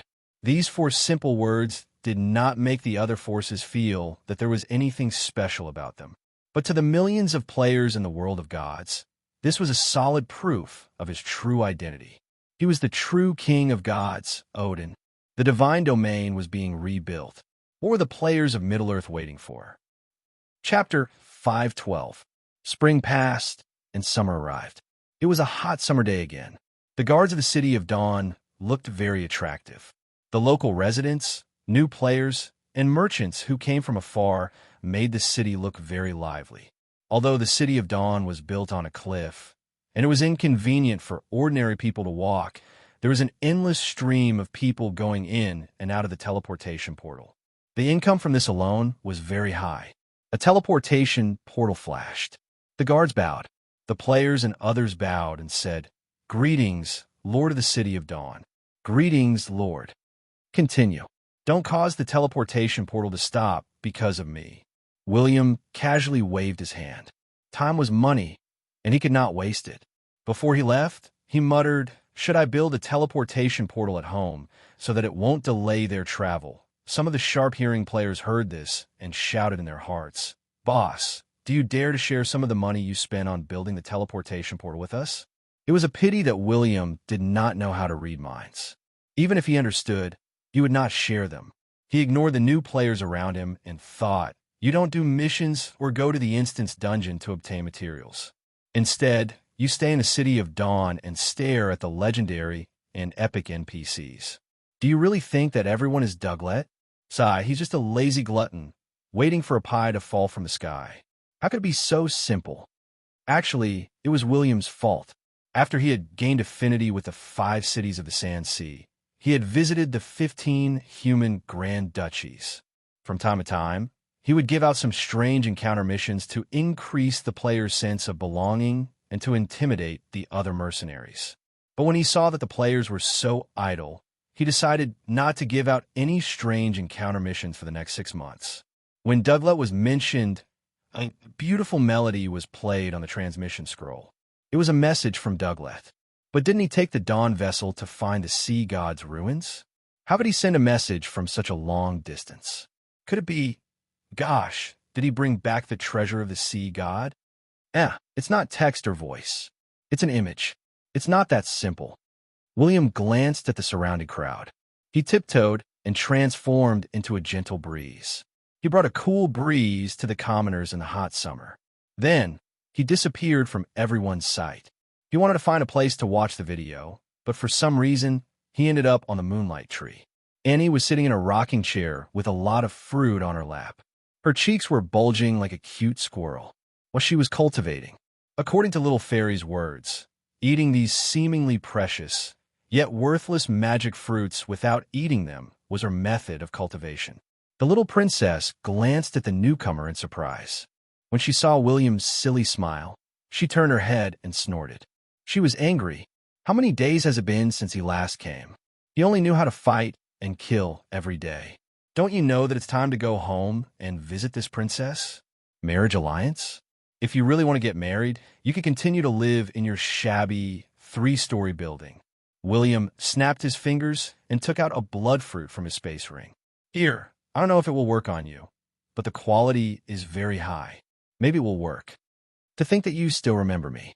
Annie's eyes lit up with joy, and she quickly reached out to take the bloodline fruit. She then turned around and continued to sulk, but the corner of her mouth curled up into a smile. When William saw this, he patted her Xiao Naofu. Before she could reach out to pat his arm, he took a step back and opened the transmission scroll. Buzz! Lines appeared on the magic scroll, forming a human face. Douglet. At this moment, he was on the warship of the Dawn vessel. He was dressed like a pirate, and no one knew where his precious armor had gone. Originally, he wanted to say something, as if he was thinking of something to say, but suddenly a wave of tens of meters came crashing over, and the warship suddenly shook. William's eyes widened. Is this my fucking battleship? The scene was not right. It turned out that Douglet was standing on a deck with a railing next to it. It looked like his back was against the sea, but then the scene changed. He saw that the dragon head ram that had pierced through the bow of the ship had disappeared. There were holes everywhere on the deck, and more than half of the sails made of fire dragon wings had been destroyed. Douglet's expression changed, and he hurriedly shouted in fear, "Your Highness, help us. We're trapped. There's something wrong with the sea god's ruins. It's an alternate dimension that traps people to death." Then he reversed the scene. William narrowed his eyes. The sky above his head was actually an ocean. Then Captain Jack walked over pitifully and said, "We can enter the alternate dimension, but it's very difficult to get out. We've been trapped here for 3 years. Fortunately, we found some patterns. Every 3 months, many sea beasts and fish will fall from the sky. It's just enough for us to survive. Originally, we planned to leave, but there were too many people. If either Jack or I left, the warriors wouldn't be able to withstand the next wave. ZZ, I don't know if this message can be sent when the space tunnel opens. We don't have many transmission scrolls left. If your Highness receives it, you must come to a place about 60,000 nautical miles southwest. You must come to save us. ZZZ. The connection was disconnected. William raised his eyebrows. What was the meaning of this? When a magic scroll was disconnected, it made this sound just like the broken cable television in the 21st century. It was something that only museums had. This was not the main point, but he had memorized the coordinates. As for why they could be teleported from so far away, it could be that there was too much magic generated in the space tunnel. Hence, there was an incredible magical reaction. Anyway, this was very magical. It was not scientific, but it was normal in the god's continent. I want to go to the sea god's ruins. Annie's eyes lit up. She immediately hugged William's arm and swung it. His Royal Highness tried to touch those 2 soft lumps, but he was powerless. But he did not reject Annie. The people on the ship had been trapped for 3 years, and they seemed to be resisting something. But they were not dead yet. Obviously, they would not die anytime soon, so there was no need to be anxious. To achieve great things, there was no need to take things step by step. How could he not be anxious? Hence, he could bring Annie along for a stroll. Moreover, with Annie and the unicorn, they had more than 1,000 luck points. He was like the queen of luck. He did not have to worry about losing his way. So he pinched the little princess's face. Okay, I'll bring you along this time. But as you've heard, the sea god's ruins are an alternate dimension. Hence, we need a professional who is good at spatial magic. Moses, Grandpa Band. Both of them said two names at the same time. William glanced at Annie's eyes and coughed. That's Old Band. From their tone, they should be able to come out. But after they come out, they can only go back for at least 3 months. Hence, with one less person, the warriors of the City of Dawn will not be able to hold on. Go and contact Old Band. Ask him to prepare some materials for the teleportation portal. Prepare a few portions just in case. I'll go and make some preparations. If possible, we'll set off in 3 hours. What are you going to prepare? Aren't your things in the space ring? The little princess glanced at him cautiously. With her little fairy wit and super sixth sense, she felt deep down that there was an abnormal relationship between William and Moses. But she did not have any evidence. She could only sulk in her heart. She often wondered why she could not even fight against a man. This was not scientific. As the prettiest fairy in the City of Dawn, why was she not more charming than a male great enchanter? Could it be that she had to be powerful to conquer this little brother in front of her? Of course, that was what Annie thought. That was why she had been stuffing herself with food every day. She wanted to become stronger. William grinned. I'm going to retrieve my equipment. Many of them were damaged. They should be repaired by now. Oh, I'll wait for you. William heaved a sigh of relief. He turned around and flew straight to the magic tower. Because Goddess Mo was the virtuous young lady who was going to repair his equipment. Annie was dumbfounded. After a few seconds, she pursed her lips and took out a transmission scroll. Grandpa, how can I become stronger? I want to defeat an epic-level baddie who has legendary-level combat power. When the great elder of the Moonlight Elves, Camelot, received the transmission, he fell into deep thought. He did not know how to reply. He could not do anything. William's combat power was too exaggerated. Geniuses of the same level could not defeat him by relying on secret manuals and elixirs. But after thinking for a while, he said, when you grow up, I guarantee that you'll be able to subdue him. Even if he becomes a sage, he won't be able to defeat you, let alone a legendary combat power. Really? The little princess asked innocently. Yes, really. Camelot was immersed in his memories. He vaguely remembered the day he became a sage. He had decided to conquer his arrogant wife so that she would not complain that he was not good enough. However, 7 days and 7 nights passed. He held onto the wall as he walked out. He did not dare to return home for 3 days. From that day onwards, he admitted that he was not good enough. William could not help but sneeze. His face darkened as he cursed. There's a conspiracy. It must be a powerful expert. Otherwise, he wouldn't have such a strong reaction. You schemers are always scheming against me. I have to become stronger. William secretly clenched his fists and decided to work hard. Soon, he arrived at the magic tower. When he entered, he saw Moses sitting cross-legged. She seemed to be meditating, but she also seemed to be practicing something that he could not understand. Moses' figure was perfect. She was curvaceous and extremely seductive. She looked like a goddess. Moses sensed William's arrival and opened her beautiful eyes. She waved her hand and returned the repaired inner armor and elemental armor to William. She said, "You seem to be in a hurry. What's the matter?" I think you've discovered the sea god's ruins and an alternate dimension. If I can't handle it, I'll look for you." William nodded. They had a good impression of each other, so there was no need to be polite. "Oh, the sea god's ruins. Do you need any scrolls? If you can give me some, swish." A space ring was tossed over. William glanced at it and could not help but sigh. "So many.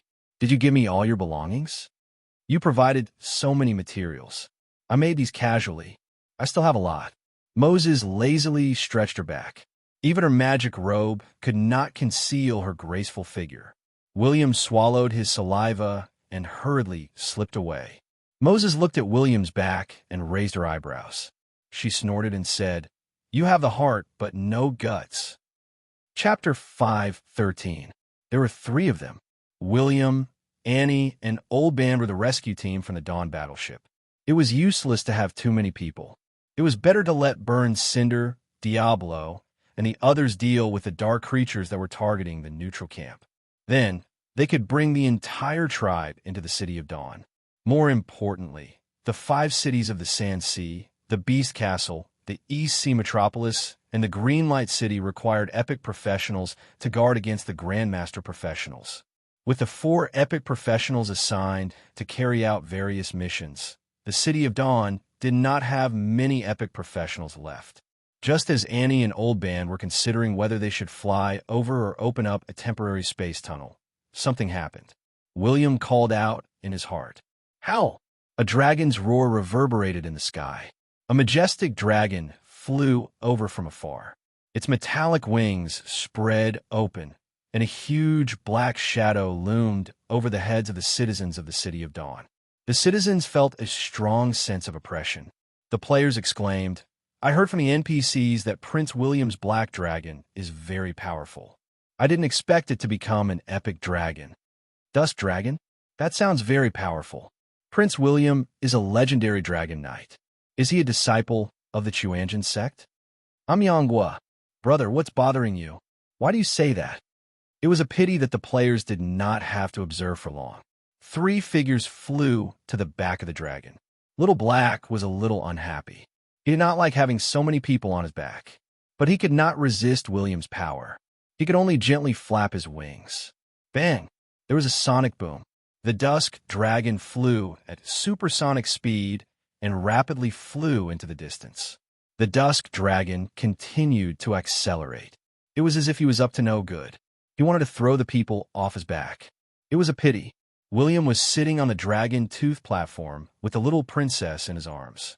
Annie only needed to hug his neck, and she did not have to worry about being thrown off. Old Band could only lie on the dragon's back and tightly hold onto the dragon's scales. He was not afraid of falling to his death. He was afraid that he would have to fly over by himself. When Old Band glanced at the prince and princess beside him, he felt uncomfortable. "Didn't you say that you're going to rescue them? Even if there's no sense of urgency and danger, don't be so lovey-dovey. I feel very uncomfortable." Time flew by, or in other words, 60,000 nautical miles was nothing to the epic dust dragon. In fact, as long as one reached the epic rank, any creature would have the ability to fly across continents. It was just a matter of time and danger. But to the dragon race, who could soar in the sky at the beginner stage, not to mention 60,000 nautical miles, even 160,000 nautical miles wouldn't require a break. Xiaohe flew at supersonic speed like a jet fighter. In a short period of time, it had already approached the coordinates where the Dawn vessel had disappeared, and the magnificent scenery along the way was also stunning. Hundreds of thousands of flying fish leaped from the surface of the sea thousands of meters high in the sky. This school of silver fish was like a flying blade that could easily smash the combat energy shield of a high-rank professional and smash his body into meat paste. Moreover, the 1,000-meter-long whale sea beast could leap several hundred meters with a single leap. When it smashed into the surface of the sea, it would form huge waves that would surge into the sky. Such a magnificent scene was even more unforgettable. Perhaps the whale sea beast level was not too high, but with its huge body, it could explode with power that was not weaker than an epic professional in the sea. There was also a giant sea turtle with trees and flowers growing on its back. It was like a moving island. It used its body to provide a valuable habitat for many migrating flying creatures. William and the others looked from thousands of meters high in the sky. In the deep blue sea, there was a shadow that was tens of thousands of meters moving slowly. No one knew what it was, but the huge creature in the deep sea gave people a sense of fear. Even an epic professional like William felt the same way, because when faced with unknown sea creatures, as a human, their first reaction was to think that it was a monster. Of course, the prince still had some confidence in himself, but the eye of the thunder could not penetrate such deep seawater. However, he could also sense that the behemoth's strength was definitely not weak, so he had no intention of entering the sea to test it out. The endless sea in the gods' world was a mysterious place that even the gods could not completely control. There were some intelligent races living in the sea. Mermaids, Nagas, Murlocs, Sirens, and so on. But they were only a part of the endless sea. They occupied a small area of the sea. Even the sea god in the sea god's ruins. Back then, the sea god did not completely control all the seas. He only controlled the intelligent races in the sea. If the sea god was so powerful, he would have become an existence that surpassed the Lord God. The dust dragon was more than 40 meters long, and its wingspan was 100 meters.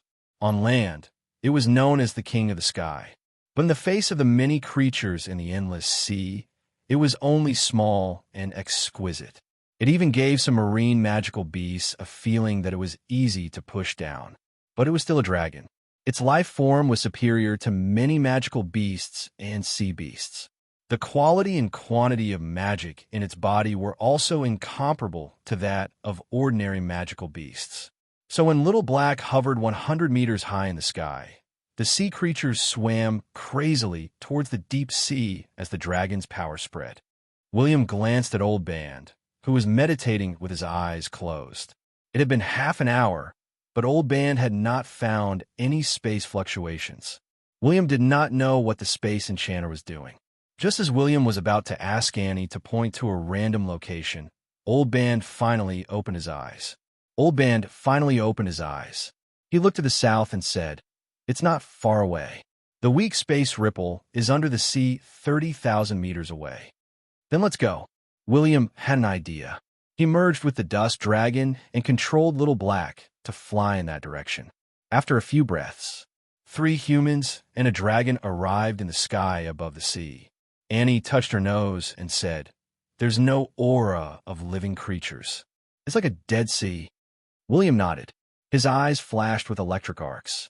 He did not see any fishes or sea beasts, not even small shrimps. "Then it should be here." Jack said that every time the alternate dimension opens, a large number of sea creatures will fall from it. It has only been 10 hours since they sent the message. The other sea creatures have not arrived yet. Then he looked at Old Band and asked, "The alternate dimension has been sealed. Can we open it?" That's easy." Old Band grabbed the air, and the space scepter appeared in his hand. He smiled and said, "Since Prince William has given me the space scepter, it's not a problem. But we have to dive into the sea. It's at least 300 meters deep." "Okay." William patted Little Black's neck. Little Black did not hesitate and dove into the deep sea. The 3 of them did not have to activate their battle energy shields. The dusk dragon did not like to dive into the water, and a transparent magic shield appeared on its body. The 3 humans and the dragon continued to dive. There was less and less light. When they were 100 meters deep into the sea, they could see 10 meters ahead through the dim light. However, when they reached the depth of 300 meters, they could no longer see anything. They could not even see their fingers. Deep in the sea, they could hear their heartbeats. William did not like this feeling and environment.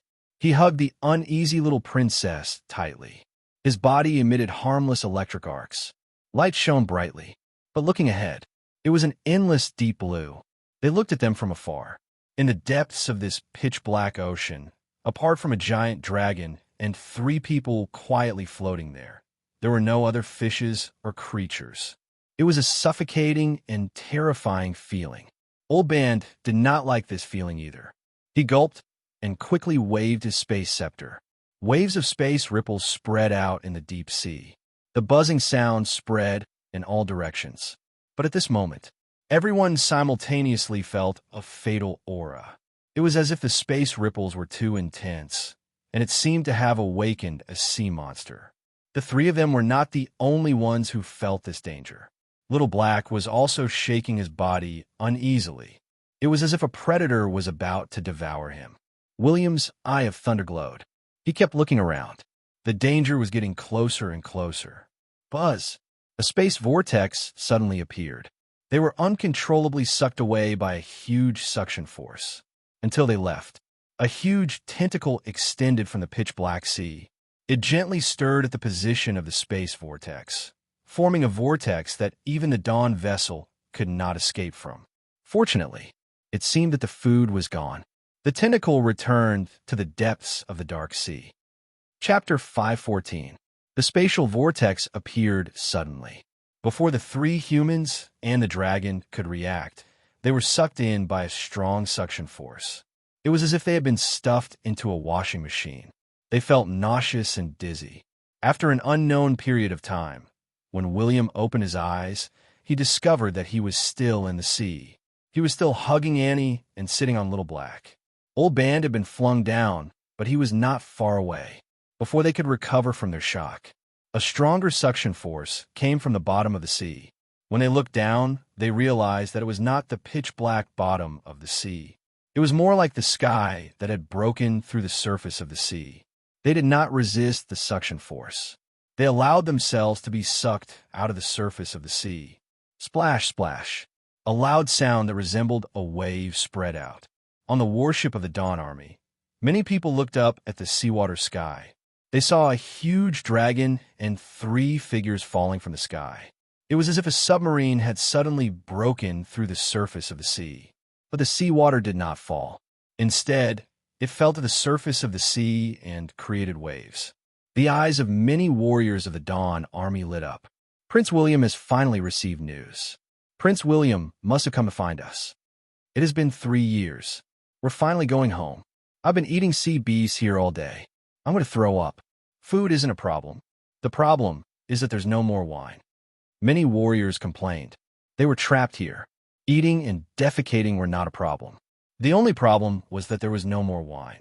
It could even be said that the past 3 years have been a huge opportunity for them. Previously, they were intermediate and advanced professionals.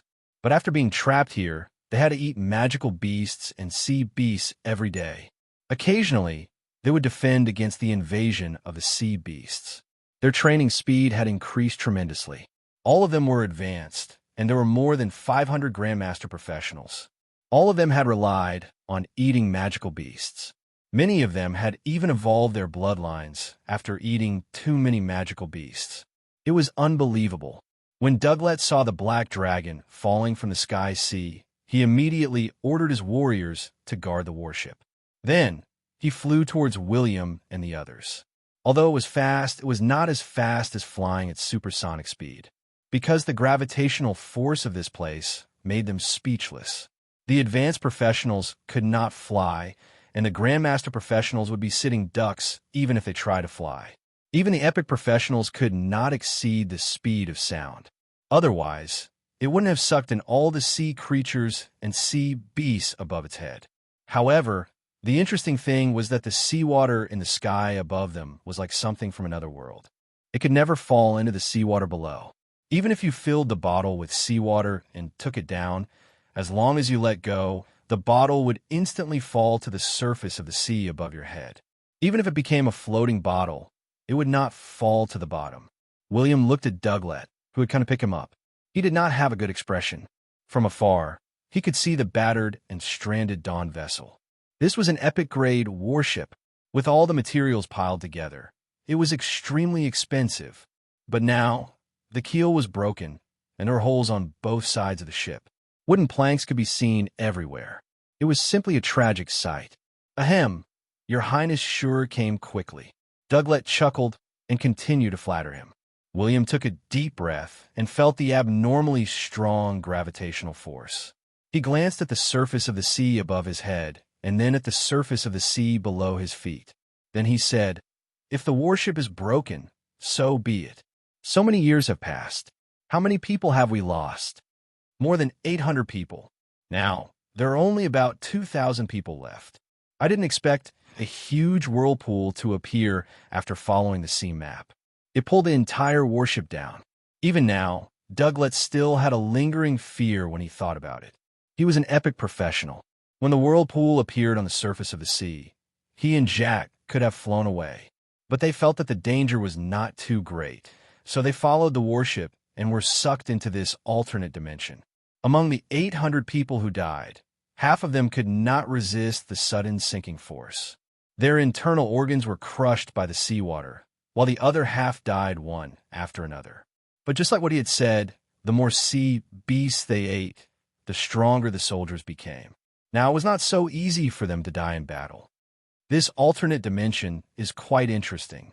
William sat on Xiaohei and looked into the distance. This world gave off a feeling of infinity. The sea surface could not be seen at all. On the left and right sides, there was a moon and a sun. It was as if the sun had just risen and the moon had just set. But Douglas said that the sun and moon had always been the same. They had not changed in the past 3 years. Other than that, there were 3 small islands in front of them. They looked lush and green, and there seemed to be many creatures living on them. The Dawn vessel was stranded on the nearest island. There was a stone wall built near the beach. It seemed to be defending against something on the island. Have you been to the other 2 islands? Douglas sighed. I've been to the nearest island. I didn't encounter any intelligent creatures, but I discovered that the buildings of intelligent creatures have become dilapidated. They are also filled with magical beasts. I don't know how many years ago they were left behind.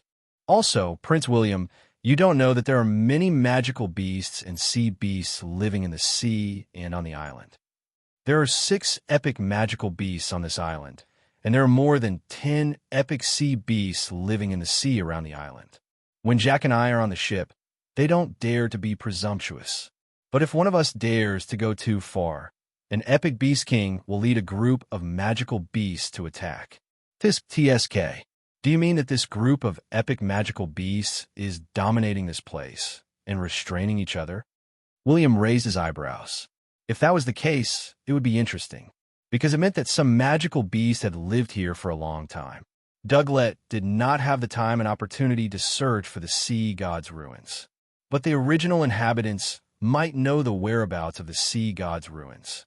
After all, even if the epic magical beasts could not speak, they could communicate with each other. Annie asked, aren't the places where the powerful magical beasts live scattered? Why are there so many sea beasts here? Douglas sighed. Every time the alternate dimension door opens, it is near these 3 islands. Also, the door opens once every 3 months. Many fishes, prawns, and sea beasts will be brought in. To the magical beasts living here, this is the time for them to eat. That's why they are unwilling to leave. Why do I feel that these magical beasts are being reared? The space vortex that appears once every 3 months should be to provide them with food, Old Man suddenly said as he rubbed his chin. I have the same feeling. But if the sea god's ruins are really here, there is no need to rear these epic magical beasts as guards. They seem a little too weak. Douglas did not understand. William hurriedly covered his mouth. If you don't know how to speak, give your tongue to someone who needs it. How do you know that this group of epic magical beasts are guarding the door? What if they're the food that has been accumulated over countless years? Haven't you heard of the saying, when the tiger is not at home, the monkey is king? Douglas did not expect William to have such a wild imagination. But when he said this, the surrounding people quietened down. Were they the ones who did not know how to speak? Or were Prince William the one who did not know how to speak? If they started to flay now, what would they do if a super monster really appeared? The others thought about it carefully. What Prince William said was possible. Perhaps the monster was in a deep sleep. After all, the more powerful the magical beast and monster, the longer it would sleep.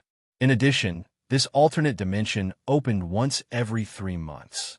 The area was so large that it was like a school of fish falling from the sky. The small vortex that William and his companions had entered could not be compared to it.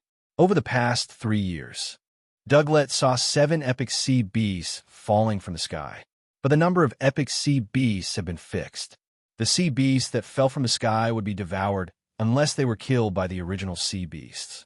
It would not take long for the sea beasts to be filled with epic magical beasts in a few decades. Everyone flew all the way to the Dawn vessel. When the warriors of the Breaking Wave Legion saw William, they were so touched that they almost cried. William comforted them and promised to bring them home. Then he took out a lot of food and wine from his space ring. Instantly, the entire ship quietened down. Only the sounds of drinking and chewing could be heard. The 500 kilograms of sausages that William took out were eaten by everyone within 3 minutes. Even Douglas and Captain Jack were the same. No one even opened their mouths. They were afraid that the food was only enough for 1 meal. After this meal, they would not have another. After all, they had not eaten proper food for 3 years. They only ate roasted, smoked, and boiled meat. They did not even have seasoning. They only had salt extracted from seawater. It was a hellish life. One could not imagine how much they looked forward to returning to the human world. Before the rice in the cauldron was fully cooked, some people could not wait any longer. They scooped a big bowl of rice and ate it first. William asked Annie and Old Ban to stay here. William rode on Blackie. He wanted to see how many magical beasts there were on the island. Just like that, they passed by. The prince was stunned. He thought that the magical beasts on the island were sea beasts that had climbed up to save their lives. This was because powerful sea beasts could also climb onto land. He did not expect that the magical beasts on the island were ancient beasts from the mythological era, just like the Stormy Island. But the sea beasts here were stronger and crazier. As the island was too small, the pressure to survive was too great.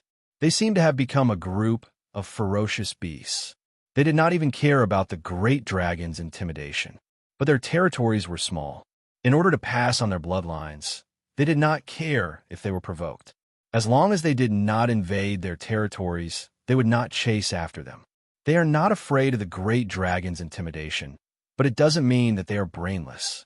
It's more likely that they are frightened by a bigger monster. As a result, the dragon's intimidation is nothing to them.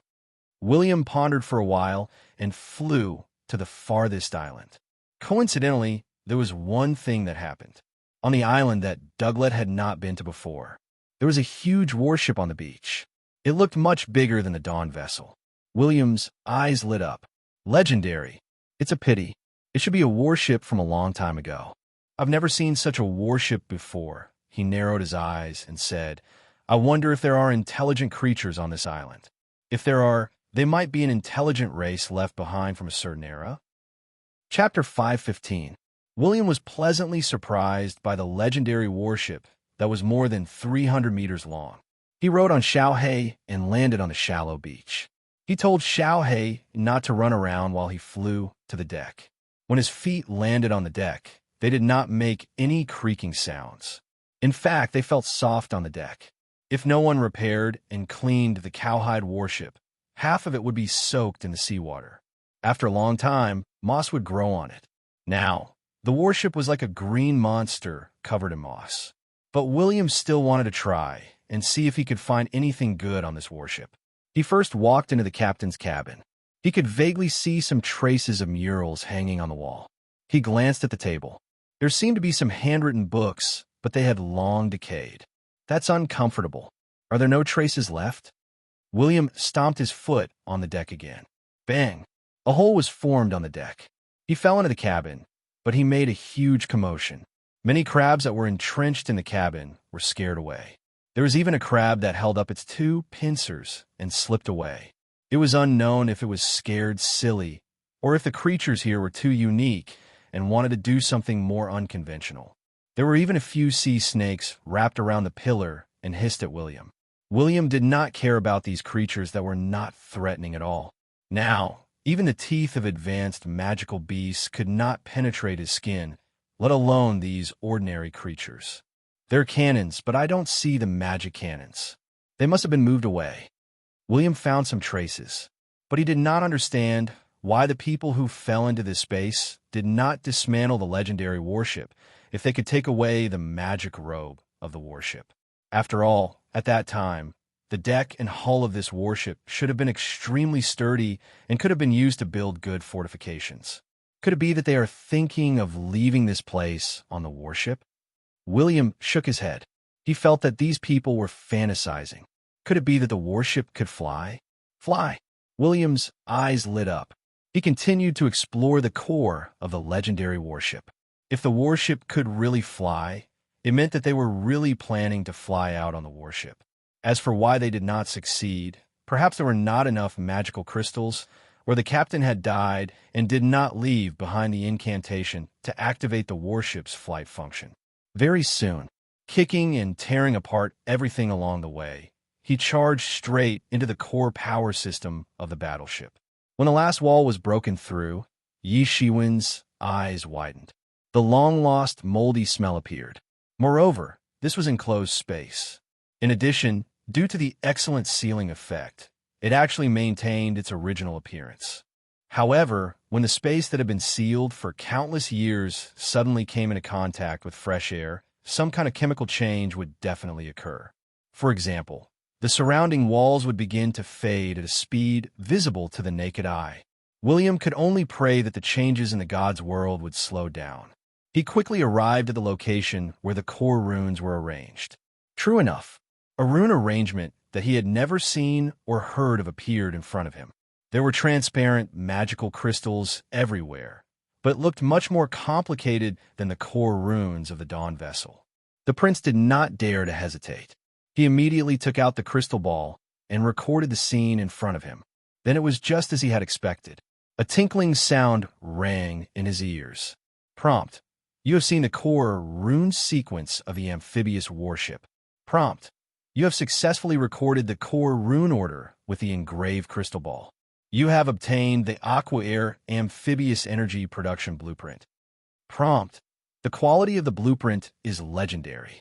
It can only be used on legendary warships. Gosh, I've made a killing. William inhaled a breath of cold air. Cough, cough. He coughed a few times. The air here was not good. Then he looked around. He felt that there was not much value in this place, so he turned around and left.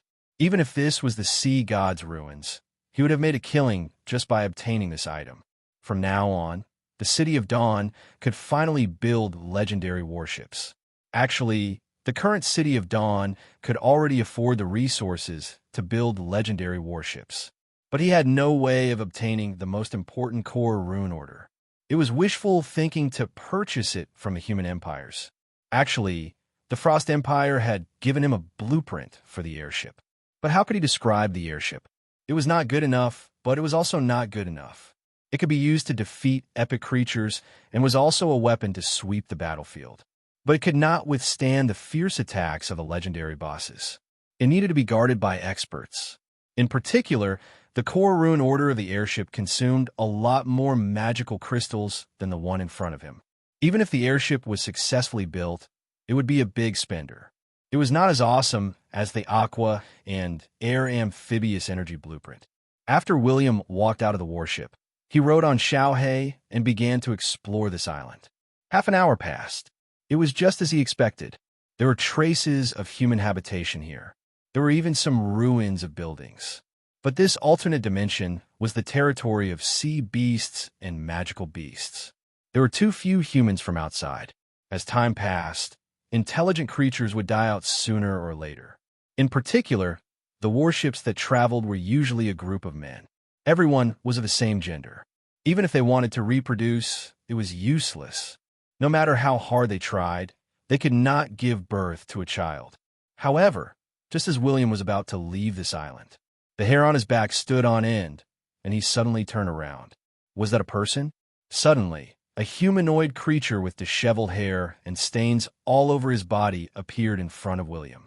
He did not know how many years it had been since he last bathed. Fortunately, this creature was wearing a grass skirt, so he did not let his little brother wander around outside. But the appearance of this creature was too strange. Even William did not notice it.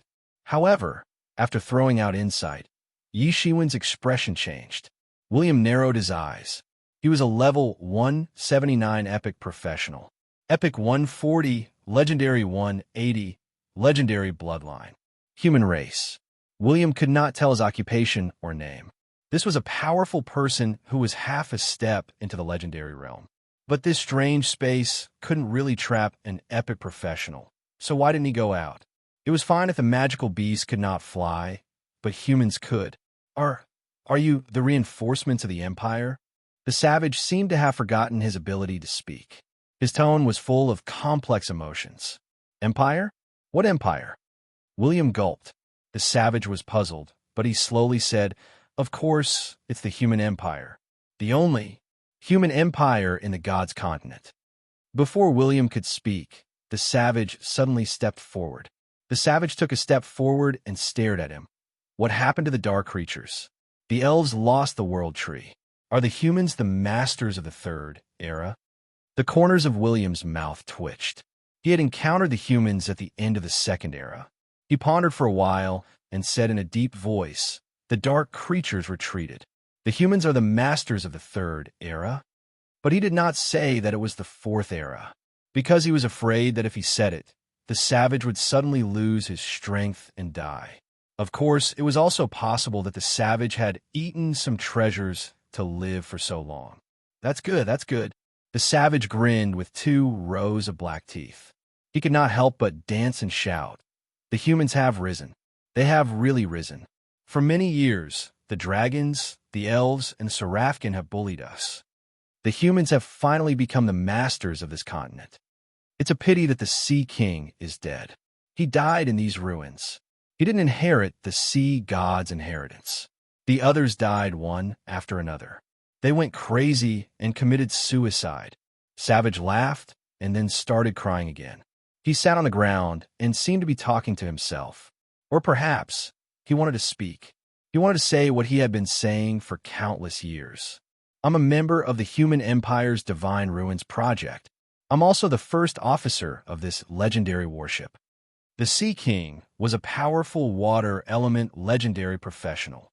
According to the plan, we accompanied the Sea King to inherit the sea god's inheritance, or to find the treasures left behind by the sea god.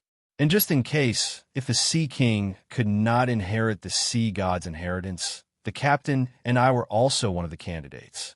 But ever since the Sea King came out of the sea god's palace, he went crazy. He shouted that it was not time yet, and that coming too early would only bring endless misfortune. Just a few hours later, his body began to change. His hands and feet gradually turned into octopus-like tentacles. His eyes also became blood red, and his body became bigger and bigger. At first, he could still control himself and only devour magical beasts and sea beasts. But not long after, he stared at us and said that in order to protect the sea god's inheritance, he had to kill all of us and not let a single one of us walk out of here. The savage sighed and continued to mutter to himself. Fortunately, the captain was also a legendary professional. The captain used all his strength and risked his life to open the spatial vortex and beat the Sea King out, saving our lives next. Because the magical crystals of the warship were exhausted. Some epic professionals went out to find reinforcements when the spatial door opened. Unfortunately, after they went out, there was no news from them. At that time, we were all afraid because we knew that the Sea King was not dead. He must be guarding outside, waiting for us to walk out to prevent the sea god's ruins from being leaked. William was stunned. The sea god had indeed left behind a monster to guard his palace. It should be the first person to enter the palace. The sea god used some secret technique to turn into a monster to protect his inheritance. He even opened an alternate dimension once every 3 months to feed the monster. But the most unexpected thing was that the giant octopus was actually beaten out by a legendary professional. Could it be that the threat that I felt at that time was the Sea King turning into a giant octopus? William could not help but shiver. But why did the creature not enter this dimension? Was it still filled with fear towards the sea god, but had to obey the orders from the bottom of its heart? Could it be that its body was too big to be sucked in by the spatial vortex? William was a little annoyed. If it really had such a big body, it might have become a sage-level monster. He clenched his fists. It seemed that the greatest danger was not in here, but in not being able to get out. William pondered for a while and could not help but ask, "Where is the sea god's palace?" "Don't go there, don't go there. Nobody is allowed to go there." Boundless killing intent exploded from Savage. He clenched his fists and charged towards William. At that moment, the seawater on the beach formed a huge wave that was hundreds of meters high. It was accompanied by a turbulent wave that crashed towards him.